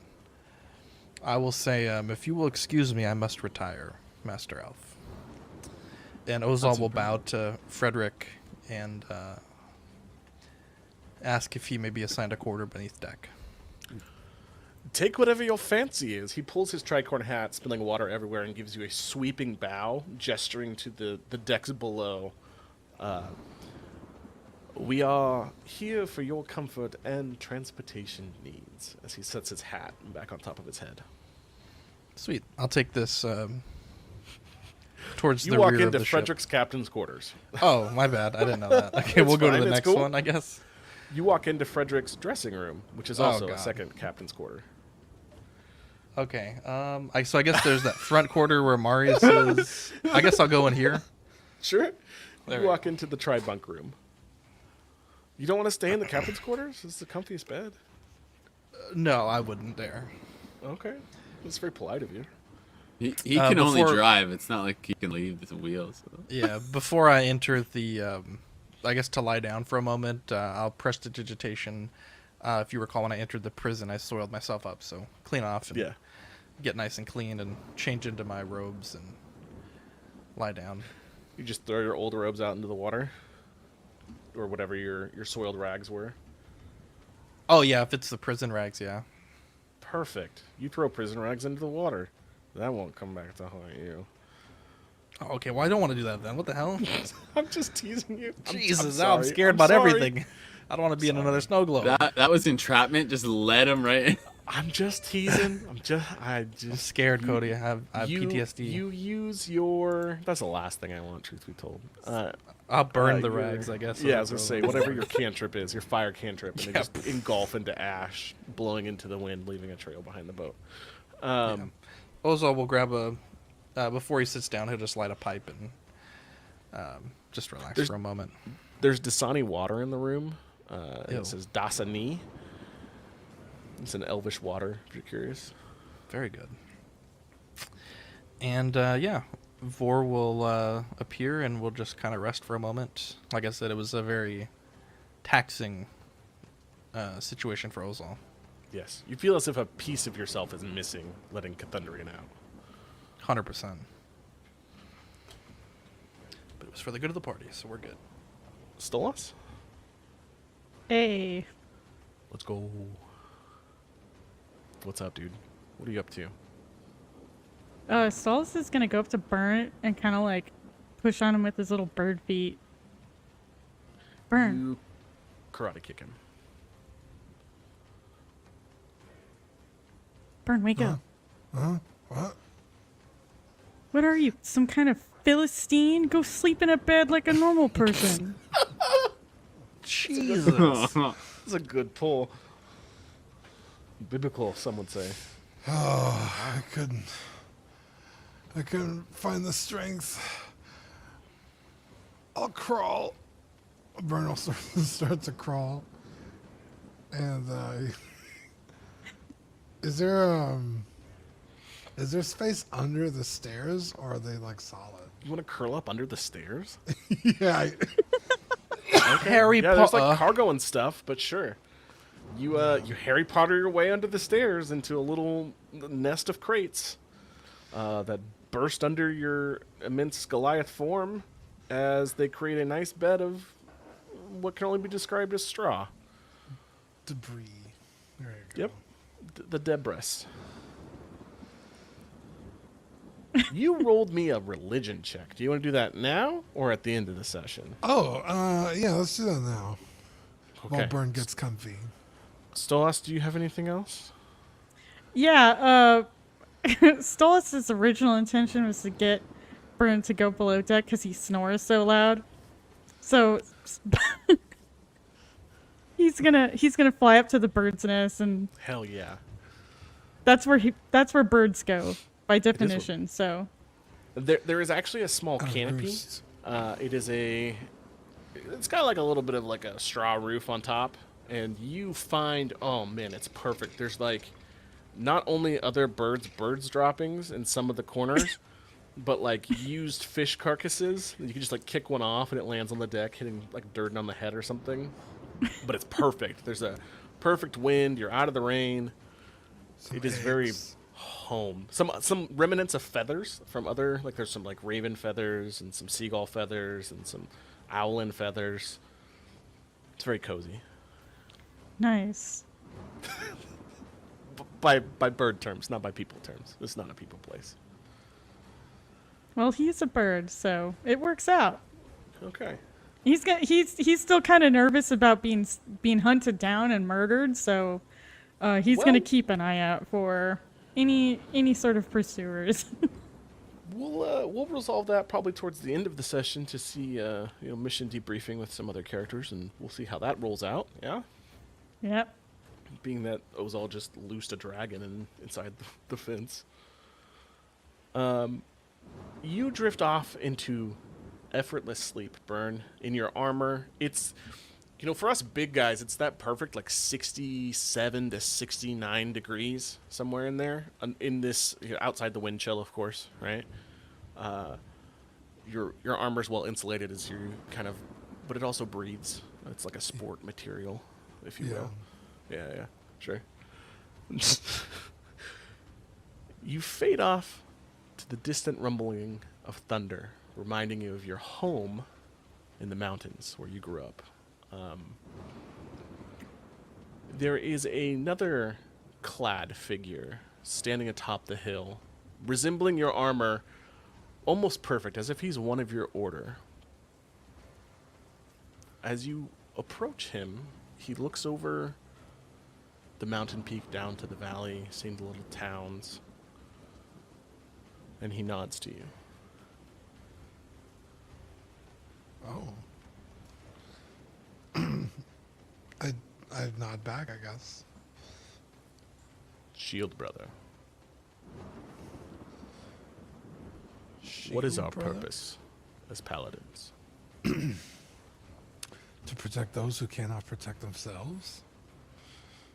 And what is your oath? My purpose? Well, I promised that I wouldn't I wouldn't let what happened to me befall anybody else. My town was slaughtered by a group of bandits. So I travel and make sure that those not strong enough to defend their homes can fight off anyone who comes to do them harm.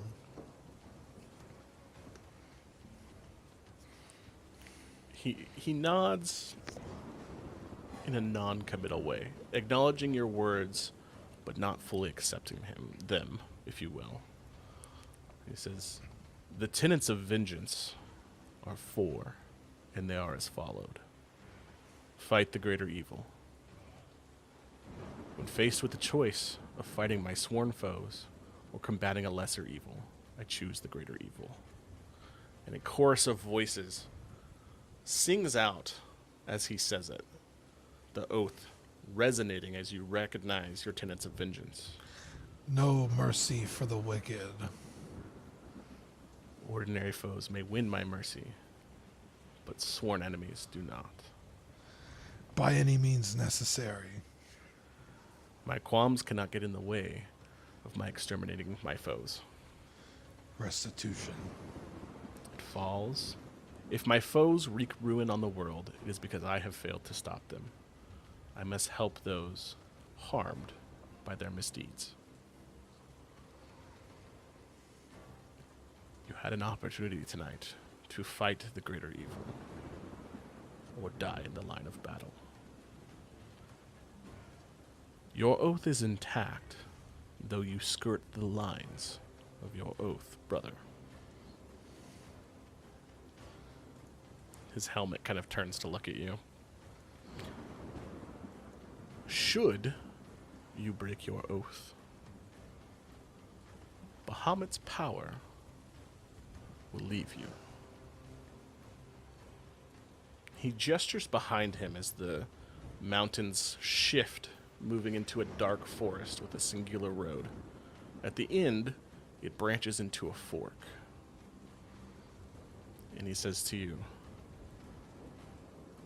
should you break your oath, I offer you the path of an oath breaker. For good, for evil, you would no longer be bound by the tenets, but be a force unto yourself. Embrace it or not. Your path is your own, and I stand with you. The mists kind of creep into him as your vision fades, and you suddenly wake with a jolt back on the boat under the stairs.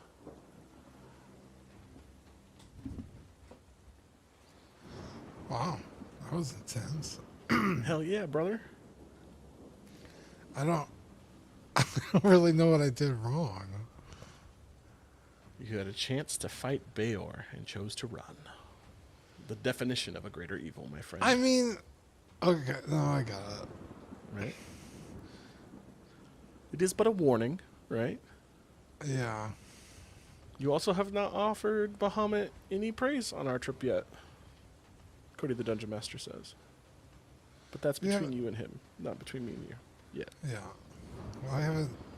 I guess Burn's gonna do that now. Oh, yeah. Tell me about Burn's rites and rituals to his dragon god. How do you praise him? Them? It? I mean, normally it's by spilling the blood of his enemies. So Hell yeah. I guess Burn's just gonna take a minute to just quietly pray in this little nook that he's found himself in. Oh, please, dear God, please tell me what you say. I am interested. Just give me like a one-liner. Like, is it like a Hail Mary? Like, hey, Bahamut, miss you, buddy. It's Burn. Okay, bye. Or is it like more in depth? Bahamut, forgive my failures and guide my sword to bring you glory. Let's fucking go. Nice. Yeah, as you take your full rest, you regain the entirety of your spell slots per the norm. As you kind of hear a distant roar of a dragon. Maybe it's Cthulhu, maybe it's the wind, who knows. But you complete your rites and rituals as a paladin.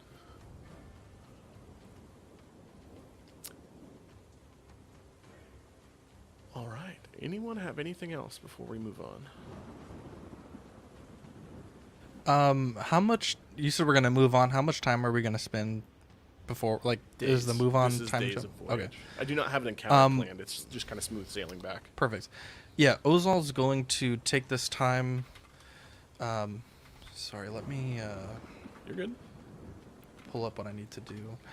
I got a bunch of spell scrolls before we left the original town, so Ozal is going to take these few days to add to his repertoire. Let's see, clairvoyance, tongues, augury, and detect thoughts. Perfect. As long as they are wizard level spells, you can cast them, right? Yeah, they are. Okay. Yeah, and I Sweet, had yeah. already beforehand done Gift of Alacrity before we left, so that's the only one left. You do re mi fa so with your cube or crystal thing, and put in your magic spells. Go ahead and drag them across. Yep, I'm gonna try to do that. Sorry for the people watching us and get a little weird for a second. That's okay. Since I just in this first night, since I don't have to rest as long as the others, I am gonna stay up. Do Snake and Frederick talk, or is he just hanging out with him? Oh yeah, they're like old combat friends, and they kind of try to one each up other on stories. Snakes are very all like practical, realistic, tactical espionage stories about him being sneaky and getting in and getting out, and about how the fence was kind of a scuffed project from the very beginning, but he's glad that things worked out. And Frederick the Great, all of his stories are fantastical beyond belief and just full of puff and smoke. You're not even sure what to believe and what not to believe, but he's an excellent storyteller. And I'll listen to them chatter along this for a while, and then I'll maybe go up to Snake, since he seems to know a few things, and ask him quickly as I roll up my sleeve, itching at my arm. I ask, "Do you know if anyone can do anything about this?" Showing the brand that I have from the Zhentarim. Frederick kind of looks over his shoulder, standing at the wheel, just kind of pointing his staff in the direction he wants the boat to go, and then turning the wheel for fun, and it does nothing. And Snake kind of cocks his serpentine head, and they both kind of look at each other as you get two huge grins come across their face. And almost in unison they say, "We could cut it off!" You two, you two shouldn't hang out that often. I feel like you'd be trouble. It won't hurt at all. Well, I could put you to sleep with my venom, and then with Frederick's cane sword, he could just cut it off. How much alcohol do you have? Not enough. Messing with you. I'm sure I could find someone to remove this without losing the arm. I'm afraid that, my dear boy, as Frederick kind of not only like pokes his finger intrusively, but like just slams his finger down right where it's at. That, my dear boy, is a brand. Best of luck, you made a covenant. Not only is it magical, you made a pact. Can't some powerful magic have it removed? I'm sure you could, but it's going to cost you something else on top of whatever it has already cost you to get that brand. Let alone the Zhentarim probably having a rough idea where you are at all times. Maybe, Yes, maybe that's- not. I could be wrong. That's part of the reason I wanted to get rid of it. We could cut it off, he says with just a too eager grin. What about shaving the skin? We could try. He halfway draws his cane sword. I will have to review other options first, but You might want to report that one to Jarlaxle. That might be a security breach. I don't plan on keeping it hidden. I'm sure he may be able to point me in the direction. Someone on the flotilla must be able to help. Oh, I'm sure you could make a pact with a great many people. I myself once had a pact with a succubus. You know, she used to live in my dressing room. Oh Kind of my. like- Raises his eyebrows. It was quite the fanciful flight, if I may say myself. Snake just shakes his head. He's like, he's full of shit. I'm laughing at their stories once again, chuckling at them, but you'll have to tell me more of those details another time. But I still have the book on how to summon one, should you want to use it for your own nefarious needs. I'm sure you could make a pact with her. Her name's Stacy, if you're curious. I feel like I've been down that road once before. Yeah, they both just kind of shake their heads at you. Not willing to believe you, but not willing to believe you. Alright, I feel like that's it for now. Definitely not the answer I was hoping for, but I'll retire to the quarters below, and Frederick drives this thing the whole time? Yep. Screw it, I'm gonna go to the captain's quarter. Yeah. Into That's his the dressing but room. Yeah. Yeah. There I'm are gonna- soft moans from the other side of the wall as, you know. Oh Does his no. thing. Okay. As I hear the moans, I turn around and I go and join Ozal, and the bed across from him here. Ozal, do you have any soft moans? Oh, no. While we're in this journey, Ozal will test the casting of augury as a ritual. Oh, Augury says by casting using a divining tool, you receive an omen from an otherworldly entity about the results of a specific course of action that you plan to take within the next 30... well, that's kind of lame. I guess just to test it out, I'll just... the augury that I'll ask is our travel within the next half hour, if it'll be good or bad. The DM chooses from the following possible omens: wheel for good result, wool for bad result. wheel and woe for both good and bad results. Nothing for results that are especially good or bad. And the spell doesn't take into account any possible circumstances that may change the outcome, such as the casting of additional spells or loss or gain of a companion. You get kind of a non-committal shrug from the Dungeon Master. There is nothing bad in your immediate future in the next 30 minutes. Yay. Perfect. Sweet. Yeah, it works. Deperos kind of shakes their lion-esque mane as they inform you of this. Awesome. And, yeah, that's all I wanted to do.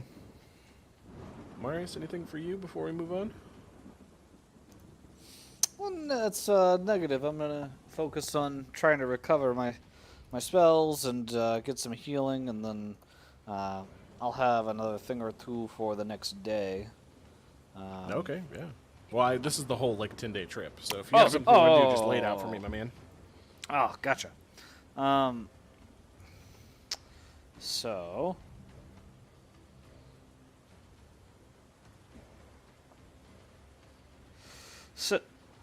I think let me say. Sorry, I need to check and see if I have all of the components required. Yup. Yeah, so I do have the material components for one legend lore, but that's probably not something that we want to do just yet. No, I'm good. I'll come back to you if I think of anything. I just have a question for maybe for the audience. Is Marius, was he injured permanently with this flight, or? No, it's Okay. well, hold on. Let me refer to my chart here. It was a critical hit for It was not. You didn't say it was a critical hit. roll the tape. That's why I called my damage type on you. I'm gonna say no because I didn't clarify it earlier. It was a critical hit, but I did not specify. Marius, your wing mends over the next 10 days. No issues caused permanently. Fantastic. Thank you very much. Of course.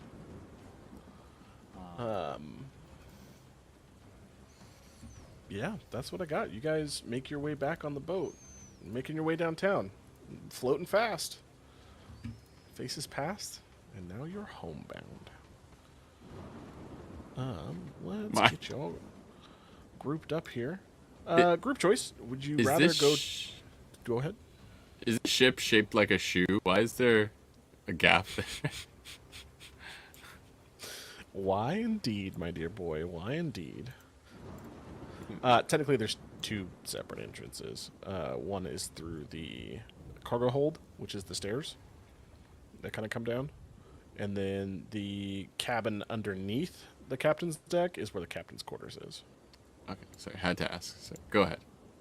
No, you're good. Would you prefer to head to town or to talk to Jarlaxle first? Captain Durden's suggestion is to speak to Jarlaxle first, but Yeah, we'll do that. it ultimately we should- lays with you. We should go back to him. Agreed. I think, yeah, we should talk to him because of my brand, especially. Okay. Frederick the Great steers his ship, docking it at the Abomination, meeting you part way to escort you back, making sure that you have no troubles at all finding Mr. Jarlaxle for his little talk that he's going to have with you shortly. Come on. Fucking move. Okay. Paste. Or maybe not. Oh, sorry. I don't know how attuning works. Dude, how does that work? You spend spend time 2 focusing hours. on an item? Yeah. Yep. And it becomes your friend. So I don't think I've done that with anything. You can only do that with one item at a time, right? 3 items total. Correct. 3 items Okay. total for total of One at So- a time. I will take 2 of those hours during our journey back to attune to the necklace of adaptation. It allows me. It's a wondrous item. While wearing this necklace, you can breathe normally in any environment. You have advantage on saving throws against made against harmful gases and vapors such as cloud kills, stinking clouds, inhaled poisons, and breath weapons of some dragons. Nice. So this includes water. Like I could also breathe in water. You could. Okay, cool. All right, thank you. That's actually a good idea. I totally forgot. I think that you had given me a helm of telepathy before. I did. I just So- you just got it, I think, if I remember correctly. It was part of your treasure hoard.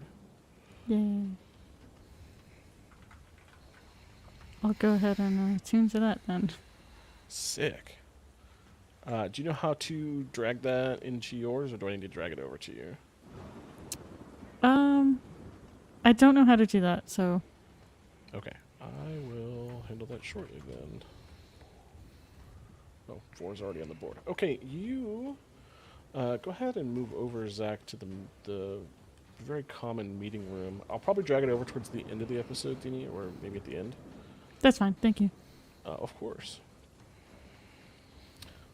You arrive on the flotilla to see a frustrated Jarlaxle sitting at the map table, working with a compass and pencil, plotting out additional movements. They have used your planosphere to pinpoint Zhentarim outposts that they can, that are not cloaked, as well as persons of interest that may or may not have escaped.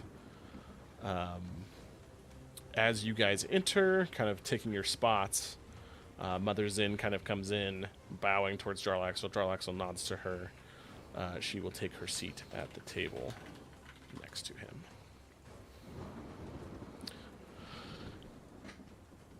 Would any of you like to offer me an explanation as he looks around the table? My eyes dart towards Marius, but that's about it. Well, you know, things went pear-shaped rather quickly. I quite like the shape of a pear. Not in this scenario. Well, yeah.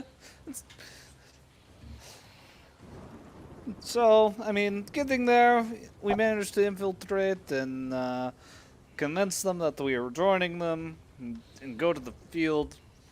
We were, however, not warned that they had such a insanely powerful compound. Their leader is this massive storm giant creature. What was it, Baelor the Cunning, I believe? He has a I nod, yeah. pet beholder that sits there with him on a chain. And then the craziest bit is this decrepit, illithid creature that seemed to not need to breathe. So, we're quite lucky that we even managed to get Captain Durden and his mother out of the place safely. Jarlaxle nods, like reading along with the notes in his journal that Durden sent over to him. You assume the ink from Durden's journal is linked to Jarlaxle's as some sort of messaging system. And he nods and he says, "Something about a dragon?" And he looks over at all of you. And not just a dragon, a big fucking dragon, I believe were Durden's exact words.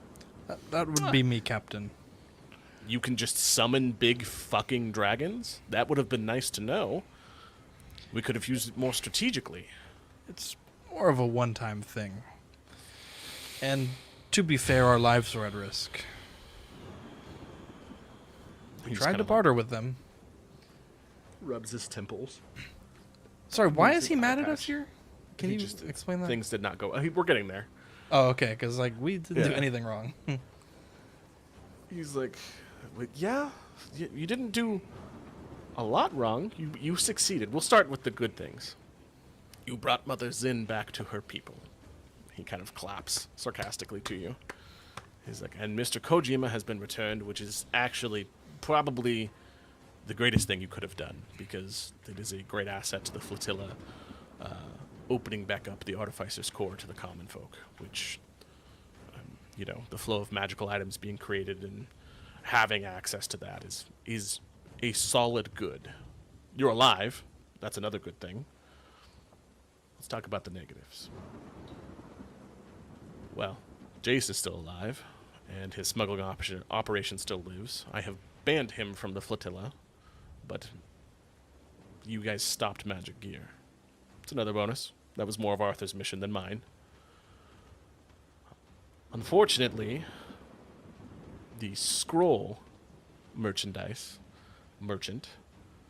who supplied the paper to the flotilla is deceased, killed by Spider, is according to what I have here from my auguries.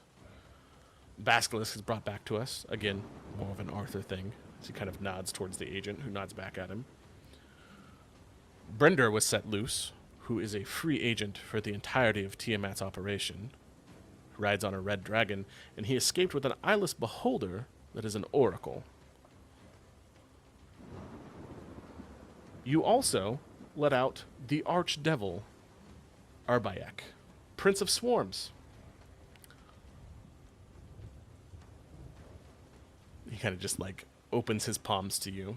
He's like, some good, lots of bad.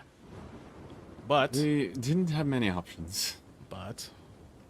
You did destabilize the fence, he says with a very large grin.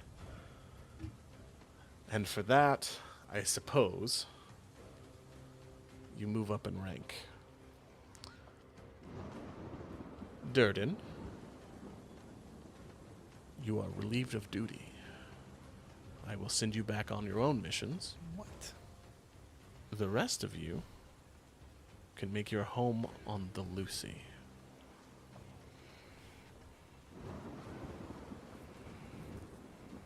That would be Frederick's ship, for the record. Then what will become of our ship? The Wave Cutter? That's Yes. Durden's ship. He smiles and kind of nods towards the other agent, who nods back at him. The Wave Cutter will go on to serve Regan the Earth in other matters. You may see them, you may not. They may offer aid to you. But now you have a ship with a captain, and you may customize it to your heart's content. Sorry, why? This isn't me asking. Sure. What's his name? Bring the Earth guy? Geralaxel? Axel, sorry. Why is Durden being relieved of his duty? You have outclassed your rank of classification to work with him. Okay, but he's just a captain before we were there, so I guess I don't understand why he's losing his ship. He is not losing his ship. He has his own ship and is going to operate in a different capacity, just not with you guys. You have moved up in rank.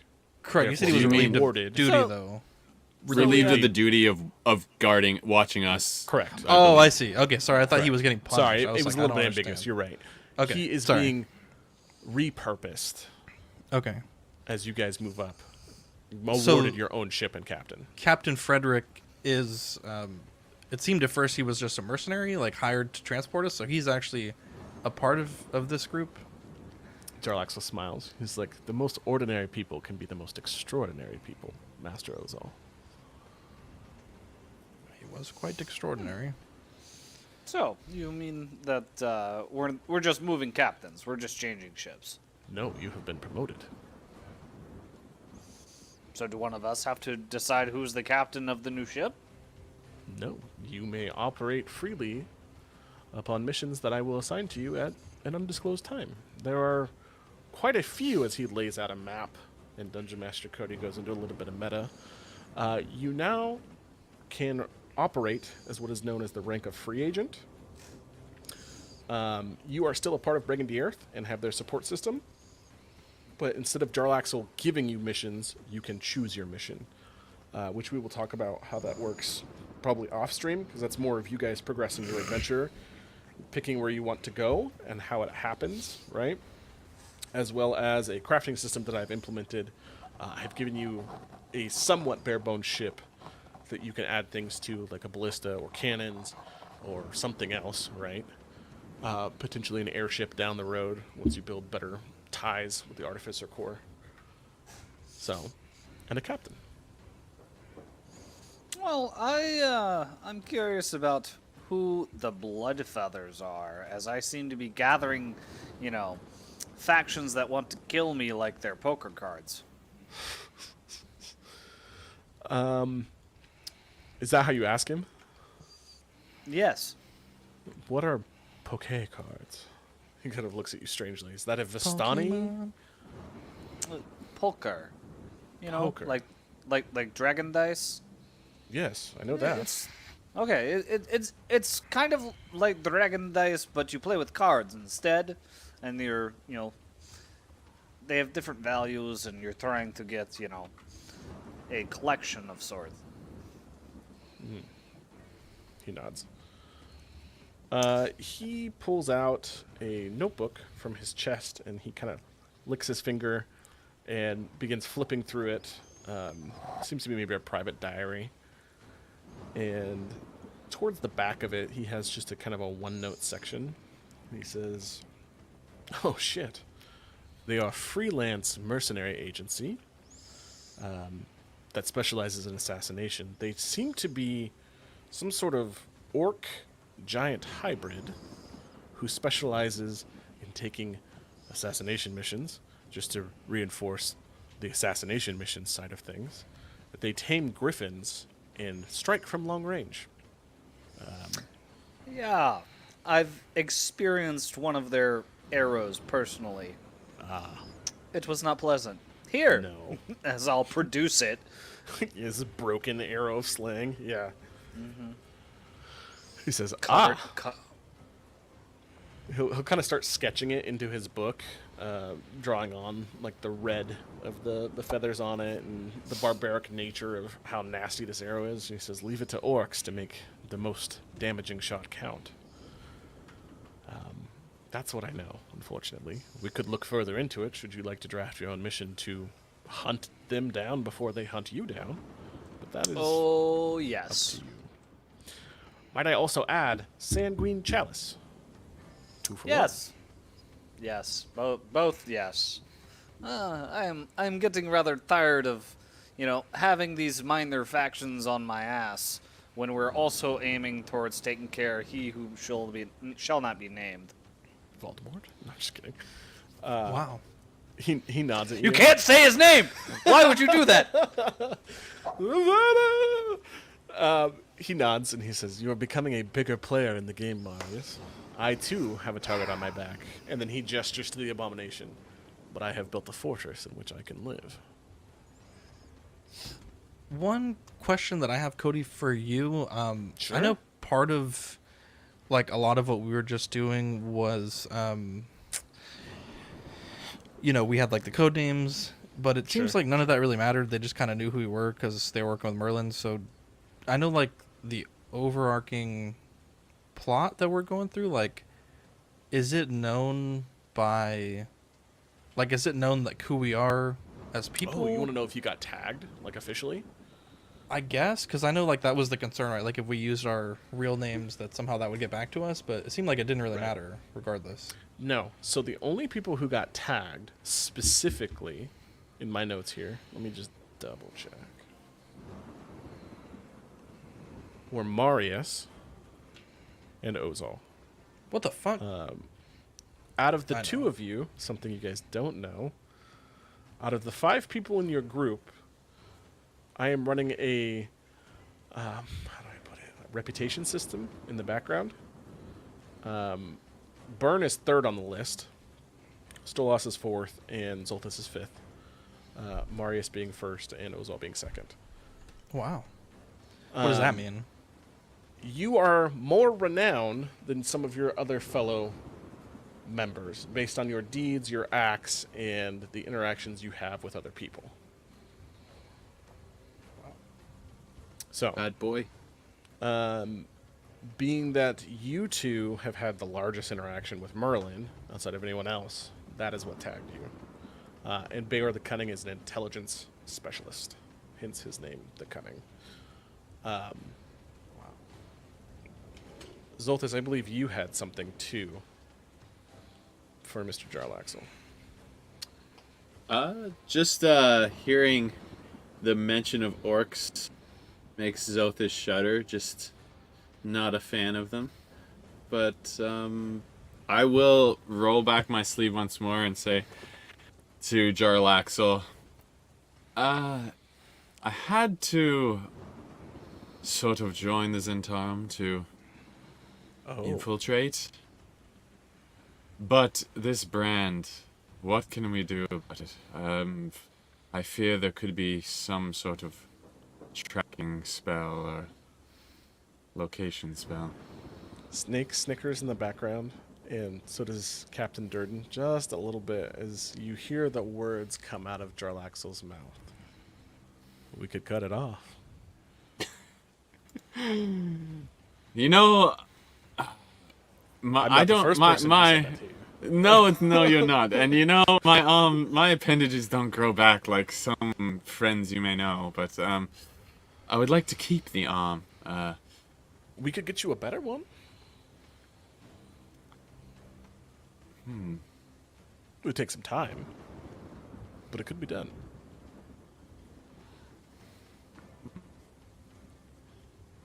It's something to consider. What other options do I have?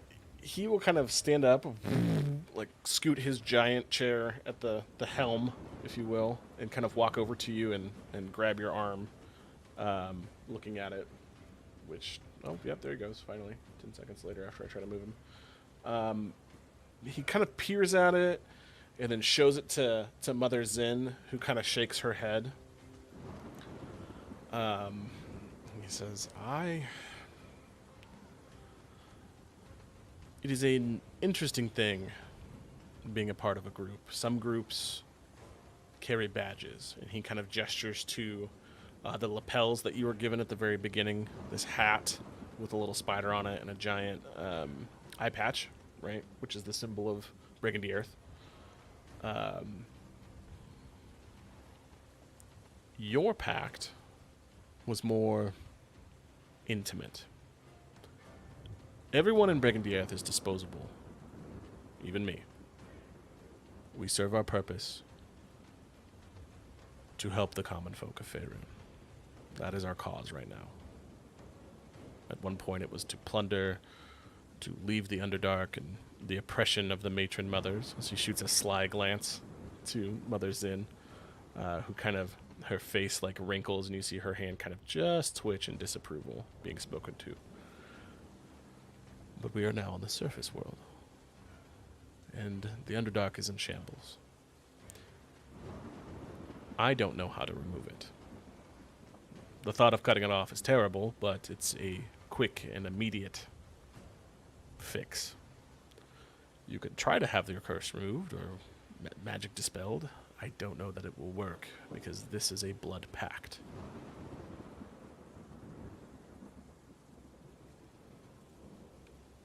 He kind of lets go of your arm and retakes his seat.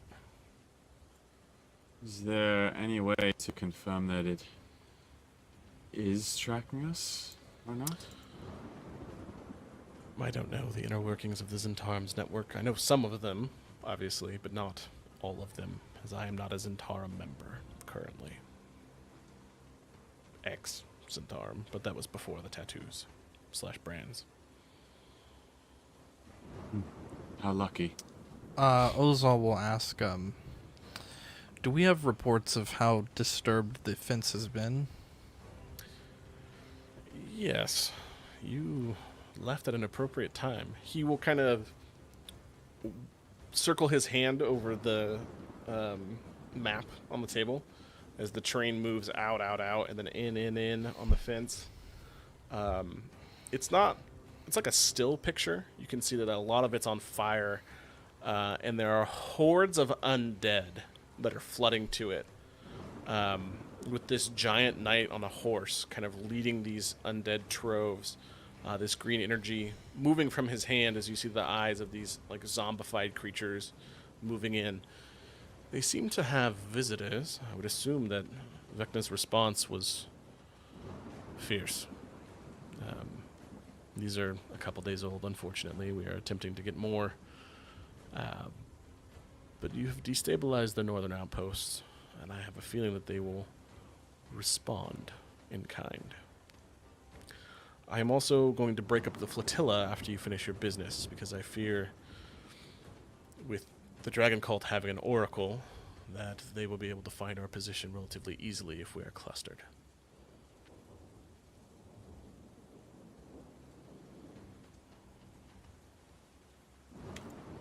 I have one more question, unless anyone else does mind, and wait to the end. No, go ahead and go.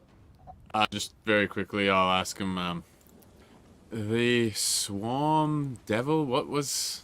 Who did we release? By the way, that was totally necessary. Was it? He's known for secrets and deals. Did you make another pact? No, I was offered one. But I was not. The wording had to be very carefully written, and I did not have the time to work out the deal, and he was freed in the chaos. Archdevil. And you see Jarlax will kind of hesitate. If we say it, we can't say it again. He kind of looks around the room. He's like, do you understand the weight of that statement? Saying a being's true name 3 times. It's not just superstition, it has consequences. Yes, Perhaps. Beetlejuice. Yes. Shh. No, we don't need a lawyer right now. He kind of looks at you sternly. He says, the Archdevil of Swarms that you released, kind of omitting his name, I don't have anything on him. He's a slippery creature to track. I will let you know if something comes up, but if you have wronged him, he will come for you. And he kind of looks at you again, Marius. We didn't wrong him. Lots of people want you. There's more. Who else could be after me? He says, well, he just kind of shrugs. Big fish in a little pond, my friend. You get used to it. This is the Sword Coast! It's one of the largest oceans in the material plane! How else is there other people coming after me? Jorlaxel just kind of gestures to himself. He says, the most notorious privateer along the Sword Coast. And he stands with a sweeping bow, his hat pluming off, lifting his eye patch, giving you a full mock bow, as if you were royalty. And then he switches the eye patch to the other eye and puts his hat back on. I need...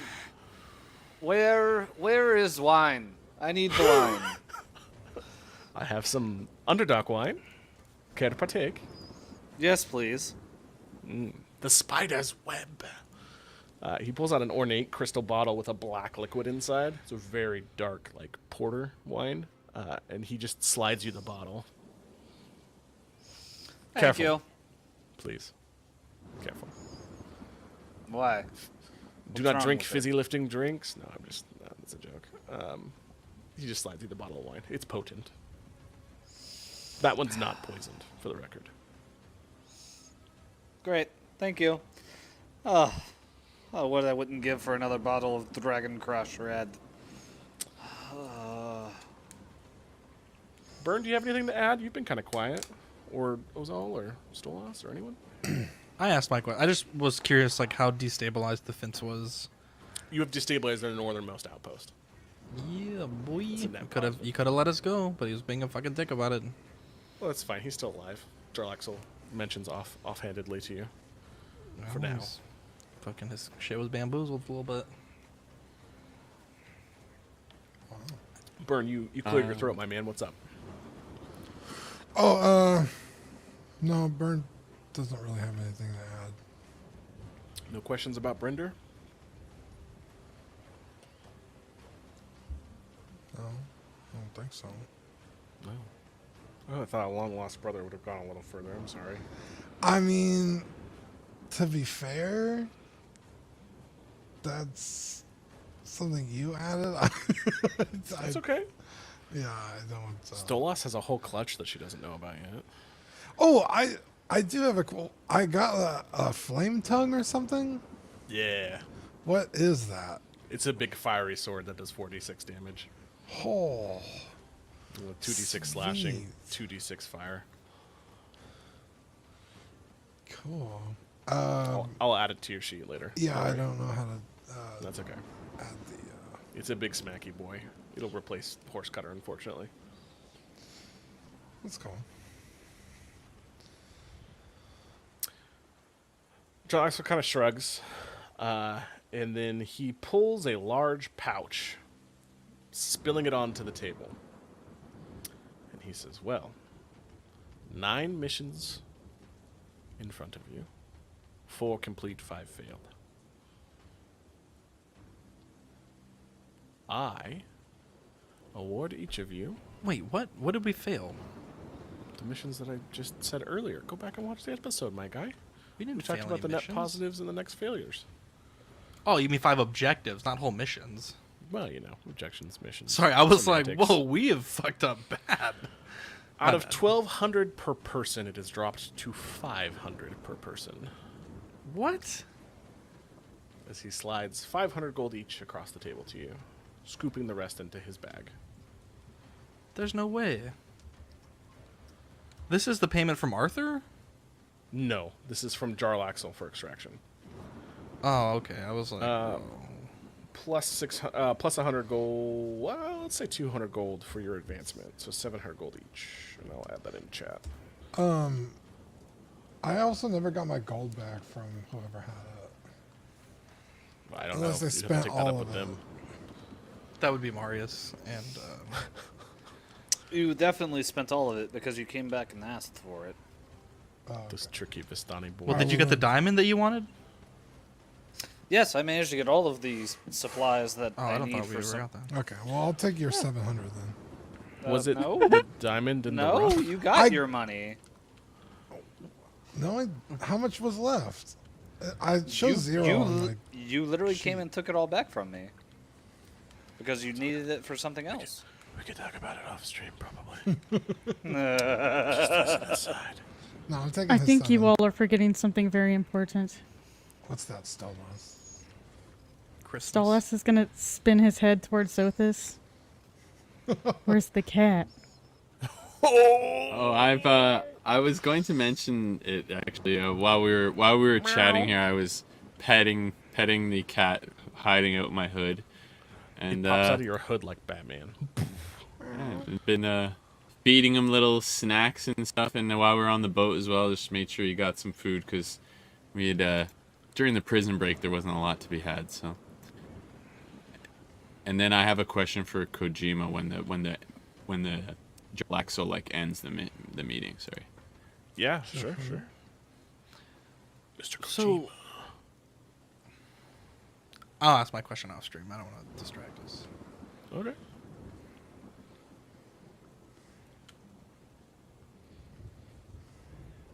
Go ahead, Zolthus. Oh, sorry, I wasn't sure if Jarlaxle had anything else for us. Nope, that's everything. I'm getting ready to move your maps anyways, so go ahead. All right. All right. So, I guess we will see you shortly when we're looking for our next mission, Jarlaxle. He nods, and you are dismissed. You head back to the Lucy and to Frederick the Great, and he takes you from the Abomination to the flotilla to Blackstaff Tower to check in with Arthur. I'm gonna quickly talk to Kojima before we leave. Just as a side note, I say to him, "Could you possibly start looking at a replacement arm? Apparently, I might have to lose this one." I reckon I could do that for you. Mr. Kojima, Yes. is there anything you can do for his offensively ugly face? You could Well- amputate that. We could cut it off. Ozal will It's a joke of the hand century. a stack of paperwork to Kojima and say, would you be able to take care of this as well? It seems as though your fellow creators wanted to burden us with these documents. Perhaps you could put in a good word.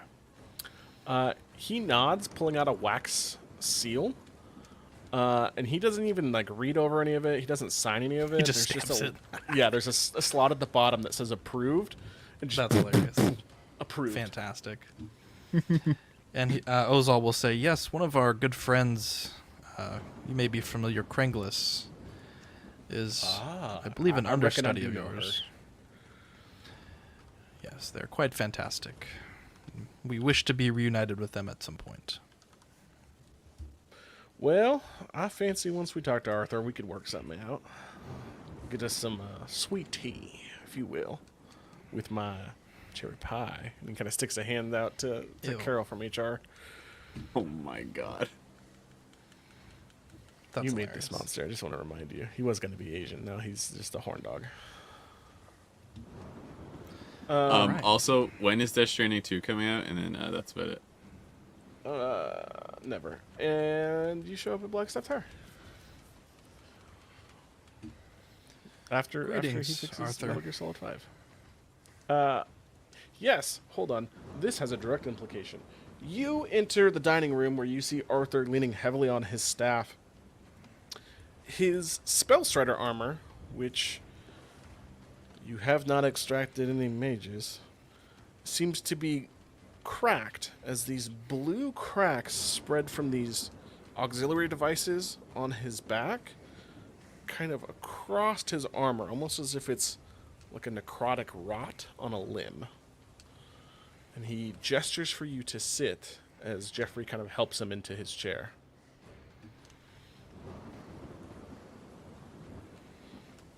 Greetings, Arthur. Ozal. He kind of nods. I got a robot voice. Ozal. Ozal. I don't know. I'll work on it. We'll see. We apologize for being unable to capture any mages in the prison area where we were at. Most were low-level recruits. There were no mages for us to capture. When we had our opportunity, they cast invisibility, and we were focused on taking out the magic gear. It diverted most of our attention. We did, however, rescue Kojima and our captain. He nods. He says, I had really hoped to continue. No, that's too German. See, I can't, I'm just going to talk normal. I had Do really the regular hoped- Arthur voice. No, I'm sorry. It's not regular Arthur. He's altered Arthur now. Full Metal Jacket looking guy.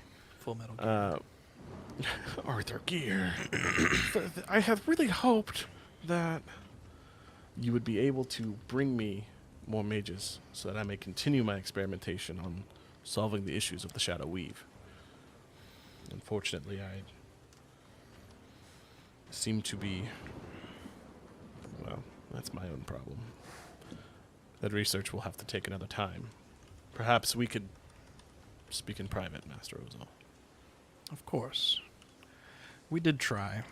However, we were worried about the magic gear escaping the fence and wreaking havoc on this land. Were you able to bring back any pieces of it? Unfortunately, it initiated a self-destruct protocol when Pliskin damaged it. Pliskin just kind of looks down and around in the room, trying to find any reason not to be here. That's Did- hilarious. Stolas get. We didn't take anything from it? Well, we were in the Okay. treasure room, but before we could get treasure, we came out of a snow globe. Yeah, I don't know who did that. Oh, sorry, I'm me. thinking of something else. He pays you promptly. He gives you 500 gold each. On And top since of you- the 7 earlier? Whoa, Yeah, whoa, 'cause time you're out. two separate time out, missions. Time out. Wow. We Yes. were promised more gold than 500. You were promised more gold than 500. We just got it, huh? You got bonuses for capturing each wizard, which you failed. On top of that, you neglected to get Prison Mike. That was never our objective. It was. I was straight up. Jarlaxo brought this up too. Prison Mike's Munder Difflin is We have the never gotten that Sword objective. Coast's retailer for scroll paperwork. We were promised 1,200 gold for rescuing Kojima, or Pliskin and our captain, rather. There was only 2 people we had to rescue. Yes, but think about what. And then I just additionally said, 750 per 500. witch or wizard. And that was 1,200 each. Yes, he is offering you 500. I don't like it. So now we're bargaining? Yeah, I don't like That's this just at what all. he has to offer. He's like, that's what I have. Motherfucker penniless and he's sending people on death missions? Prison Mike owed him some of the money he was gonna pay us with. Yeah, we never got anything about Prison Mike until we literally saw him for the first time. That was all like new information. Arthur doesn't say anything. He just hands you a sack full of 1,500 gold pieces. Okay, well, For each person or for Total. all of us? Or That's no, not even- 5, 10, how easy is Arthur 25, to kill? 2,500 gold. Sorry, 2,500 gold total. That's not what we tired agreed on, Cody counted. Arthur. That's not what we agreed on at all.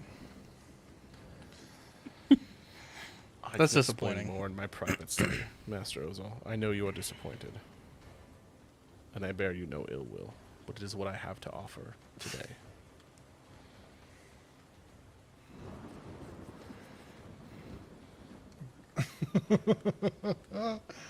Okay. Disappointed Zach is quiet Zach. The guy screwing us over bears no ill will towards us. It's like we all almost died, like, and he's like, "Oh, sorry, Twice. I can't pay you what I owe you." Pray I do not alter the deal again. Yeah, I was only a prisoner for fucking 4 days. Eating I mean, moldy, I guess I'll go to maggoty his bread. study. I don't know. That just seems weird. That's okay. There's more to the puzzle. Do not worry. It's not a puzzle story, I guess. Yeah, I don't want to go on another mission to get the rest of the gold. So, No. That is So what how Arthur- much gold Arthur should I have offered to pay total? you. I mean, however much you have minus the cost of a diamond, minus whatever else Marius bought, plus 500. Well, with the return of, our party here, and Mr. Kojima being added in, are we able to get into the Artificer's Hall yet? You 'Cause can. Last time we Yeah, had been Ozal will turned show. away. Ozal will show Marius. I'm not sure if Marius has seen it, but Master Rudari, we have been approved by Mr. Kojima himself to visit. We shall have no issues getting in. That means it's time to go see Kringlis, because he has been stuck there for so long now. They nod. Yeah. You can do that. If that's what you want to do. You can tell me where you guys want to go and what you want to do. Well, we'll make it happen. That's precisely where I want to go, because that's kind of what started this whole thing. We came to this flotilla to try and find Kringlis, and got turned around and went to go get on these missions in order to try and rescue him. He's being held there against his will. Mr. Kojima looks at you, and he's like, I don't think anyone's being held there against their will. Just do keep in mind, we were security compromised. Again, that is solely my fault. So, yeah, we did have to lock down the Artificer's Core. It is just one of those things that happens in bureaucracy, and he kind of just hems and haws about it being his fault, but trying to talk himself out of it, even though it was his own fault. Well, Mr. Kojima, how is it that, you find yourself so different than what we met when we tried to go into the Artificer's Hall? He says, did the gnome stop you at the door? Yes. Yeah, Jerry's a dick. Them gnomes and their paperwork, they want everything in line, signed, dotted, initialed, dated, right? There is no room for where is this quote-unquote shadow budget going to. They want to know where every dime is being spent, who's coming, who's going. That's just a security feature. Plus, there's some Modron, and, Modron talking to each other. It's ones and zeros. I can only talk to Modron 2 if Modron 3 gives me orders, back down to Modron 1. They're kind of a pain in the ass to work with, truth be told. So, Well, yeah. He gave us 4 massive tomes worth of paperwork to fill out. And Yeah, that sounds those about all right. here spent the better part of a couple of days trying to get it all put together. And look who solved that problem for you. I done put my stamp of approval on it. It's gonna be right as rain. Okay, well, let's go see Kringless. Okay. Who's leaving to go see Kringless? I'm Ozal gonna will say stay Kringle. behind just a minute to talk to Arthur, and then he'll leave after. Get us more gold. I just want to join because we tried to get him out of there before, so. Okay. Ozal. Let's go. We can do the Kringless thing first if you want. It's up to Oh, you. I don't care. It's up to you. I don't know how long it's gonna take. This will be relatively short if you want to. Oh, okay, yeah, we could do that. We could wrap that up real I quick. figured you wanted to go see Kringless, so. Yeah. Arthur takes you to his private room. Let me slide you on here. Boom. Standing in Arthur's private rooms, currently south of where you're located, you can see a large brass cylinder that kind of runs the length of the tower. Arthur clicks a setting on his suit as the sound of the outside world fades. The suit, it's labeled privacy settings on it.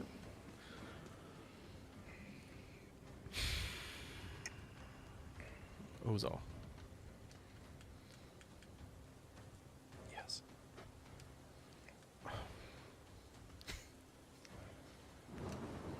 Mordenkainen sent me here to be the Blackstaff. I was entombed in this Netherese Spellstrider armor, and I strive to do the best with my power that I can do. The reason you didn't get your gold is because I had to consume the magic items I was going to sell to buy my suit more time. I am the equivalent of a vampire, but for the arcane nature. My life force cannot be tainted by the Shadow Weave, because if it is, I will fall to it. And if I fall to it, I become a servant of Vecna.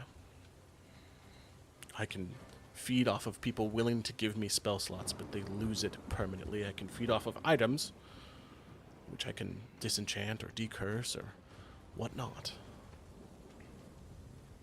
That is why those spellcasters were so important. I can take them prisoner, I can show them a multitude of new ways, and as he does this, he kind of begins to kind of display a lower level of the workshop that you don't have access to in Blackstaff Tower. That is his quote-unquote rehabilitation center. What I've seen is once we separate the raw magic material from the being who can conjure it, I can run it through the armor and purify it and send it back out. Literally cleansing you. And then he pulls out this kind of square socket, kind of where his abdomen would be. And wriggling inside of it, you can make out eyes, teeth, and tentacles. And he says, and we can capture the shadow essence, sending it to the far realm. And little by little, this shadow curse that lays upon our magic is purified. But if I could build a device to do it on a greater scale, I could. In the jungles of Cholt lies the heart of Vecna's power. It is called a soulmonger. Creatures who die in this universe, their soul is consumed, their magic essence is consumed, and it feeds his undead phylacteries, which is why he has so much power. It is in a cursed temple, watched over by his servant, a Sararak. Powerful liches, a powerful lair, it is a death trap. They lure adventurers in with the promise of treasure, and most of them die, feeding the phylacteries.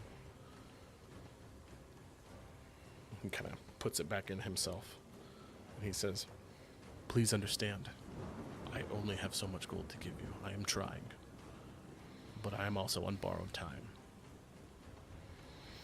Ozal will ask when or if he dies, who will the next Black Staff be? He says, if I am to fall, I am entombed in this armor. My soul will become a part of this curse, and I will be compromised. It has a self-destruct setting, and the Black Staff chooses the wielder. Correct. I don't know who, when, or where, or how. I was all going for that promotion. Shut up, Dean. He says, the reason Mordenkainen hasn't returned, and then as he starts to say it, his suit like kind of short circuits. And then the only thing that comes out of his mouth is redacted. Ozal will ask, may I ask you a question without judgment? He nods.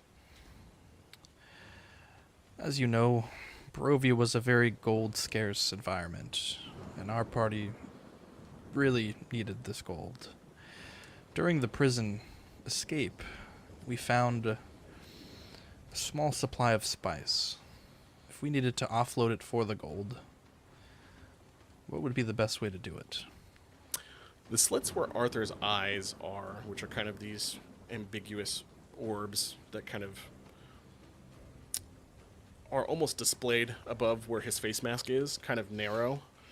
And he says, it is an illicit substance that has no purpose on my flotilla, and I will pretend as if I didn't hear it. I just said no However, judgment, Arthur. However, should someone be wanting to offload it, the black market would be a good place to go. Thank you, Arthur. Do the crystals that you have given us, will they remain active in the event that we do come across spellcasters in the future? Yes.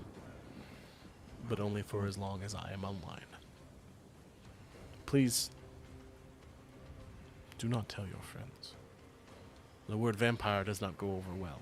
I promise you I'm not feeding on anyone innocent unless they are willing to give me their powers. So he's literally a vampire, or he is Yeah, figuratively he a vampire? literally feeds off of arcane energy. That is how Jeffrey came to be in my service. He I see. retained some of his power, but not all of it. And if they ask, what should I say, Arthur? Tell them I'm an asshole. Very well, friend. I would rather have my reputation tarnished than... He The didn't truth. give us our gold. We already think that. Shh, Yeah. Burn, you're not here. Ozal will grab Arthur's hand and say, hopefully we may help you cure this affliction, Arthur. Well, And he will do a sweeping bow and leave the private study. Also, sorry, Cody, if I can just retcon like a small thing. Sure. During the 10 days travel back, Ozal, can I have convene with my items? I forgot to do that. Yeah, that's Okay, fine. perfect. You retuned, I assume that. Yeah, okay. Um, That's all I need He to leaves you with one final note as you kind of are walking down the stairs. He says, Ozal, do understand, if I do survive, I am the reset button for this universe. I can fix all of the damage that Vecna has done if I have the chance to be in his presence. Ozal will ask, Arthur, how long do you think that you have? Oh boy. Are we talking days, That's a complex months, question. years? Let me find my Arthur notes. Arthur notes.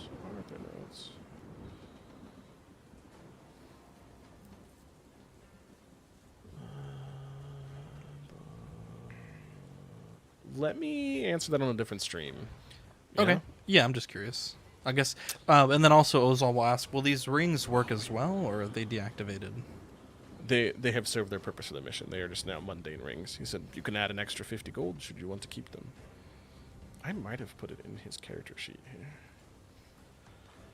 Open character sheet. I mean, they're pretty useful. The communications will remain online. Abdulio wants to ask, spell Arcane slot is a battery. known thing in universe. It's not just a game mechanic for players. I feel like it's kind of both. Like, a wizard can cast so many spells of varying difficulty, It is a loose term. I use it as a game mechanic term. Like in universe, you probably wouldn't say that. You're probably right about that, Abdulio. I'm also stuck between a weird spot with having like newer players, so like using a different term, I don't want to confuse anyone either. So it was kind of written to be a little bit more transparent. Arthur will take off his cloak, revealing the back part of his armor, and there is this long spine with these canisters on the back, each that have a different lighted color, each that have a different Roman numeral between 1 and 9 on both sides. The short of it is these are storage for extra spell slots, but are also a life counter. Essentially, if he runs out to 0 and then runs out of his own spell slots, he's no longer able to regain them and explodes. That's the short of it. There's more stuff in there about like how many days each one is worth, because each different spell slot has a different level associated with it. Okay. So you can make out the 2 lowest ones on his bottom left, which would be slot 9 and 8, are empty. Oh, okay. So he's still got 7. He has time. through 1. Yeah, I didn't Okay, want to kill him gotcha. right away. I was like, damn, this bitch is dead as fuck. Each spell slot can be redeemed for roughly a 3-month period. Okay. So, I will leave and join the party to see Kringless. sounds good. Let's take you over to the Free Peoples of Faerun's flotilla. Go ahead and drag yourselves up to the Artificer Core. I'm working on a map for them, but I wasn't sure if I was kind of, working on a task that I wasn't going to use. So I don't have an official map, so I'll paint you a word picture. Would that you should like one.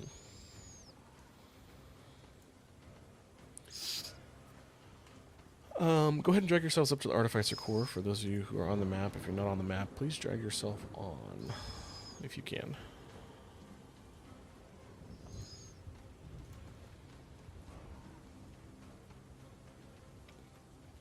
You convene at the gates to the Artificer Core. It's this long chain that's anchored to the Temple District.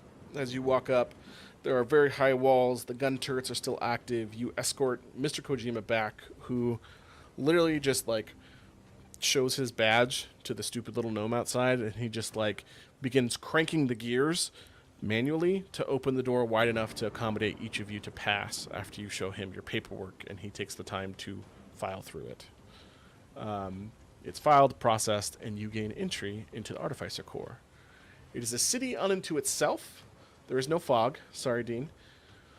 As you do that, each of the rooms is, each of the houses is kind of these clockwork gadgets, if you will, stretching and moving. Some of them are billows, some of them are mines, some of them are deployable living spaces, and it is a scurry of many different races as you find your way through to Slag's Emporium, where Slag and Kringless are currently working on a shield.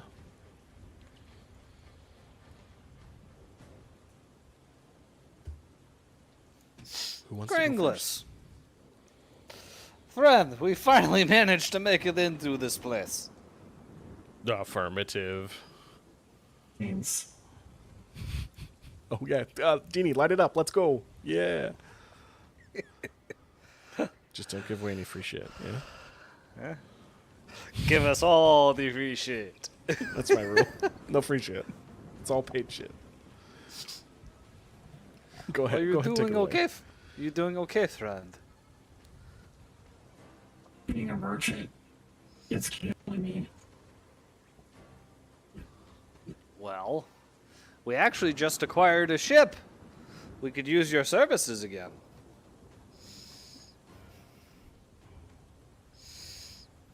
Care to get out of this place for a little while? Curiously, when did you acquire a ship?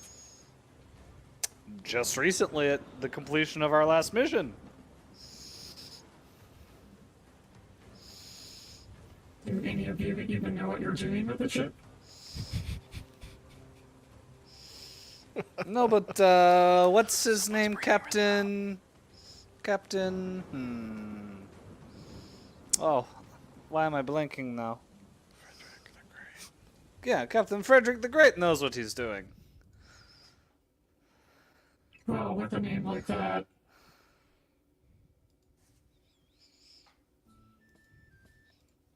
Why don't you come with us? if that's what my commander would like of me to do, I will gladly do it. Kojima nods, your direct superior. He's like, you can work on them with the ship. Sorry, but excuse me, that is what you are there for. While it is docked, you may make modifications to it, but we are still technically fulfilling orders for this season. What are you working on over there, Kringlis? Since you've been gone, I've been working on improving the wares that I carry. In fact, there is one thing that I've been working on that I'm quite proud of.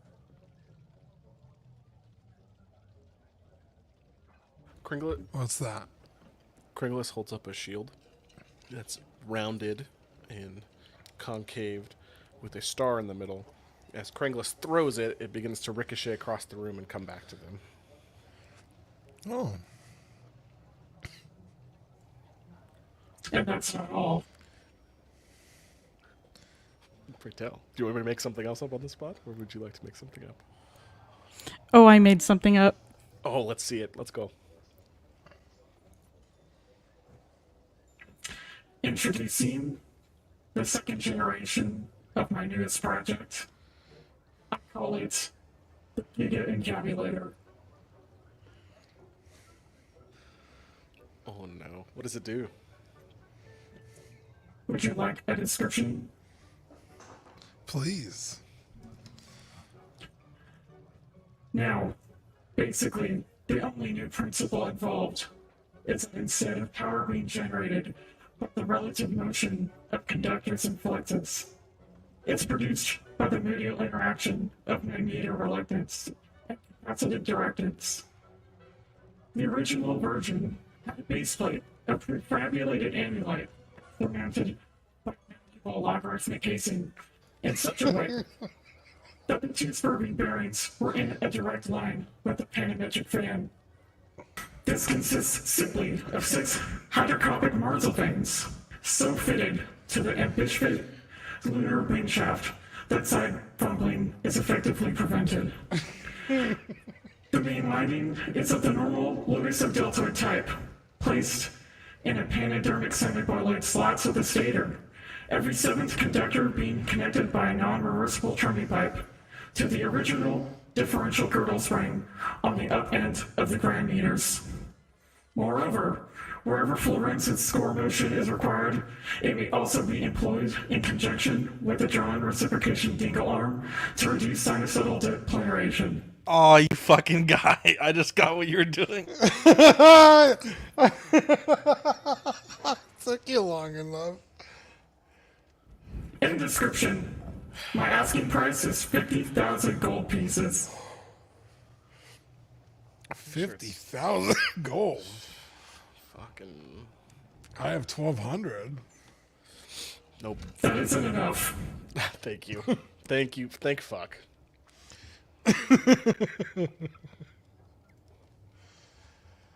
Sorry, Kringles, I can't afford it.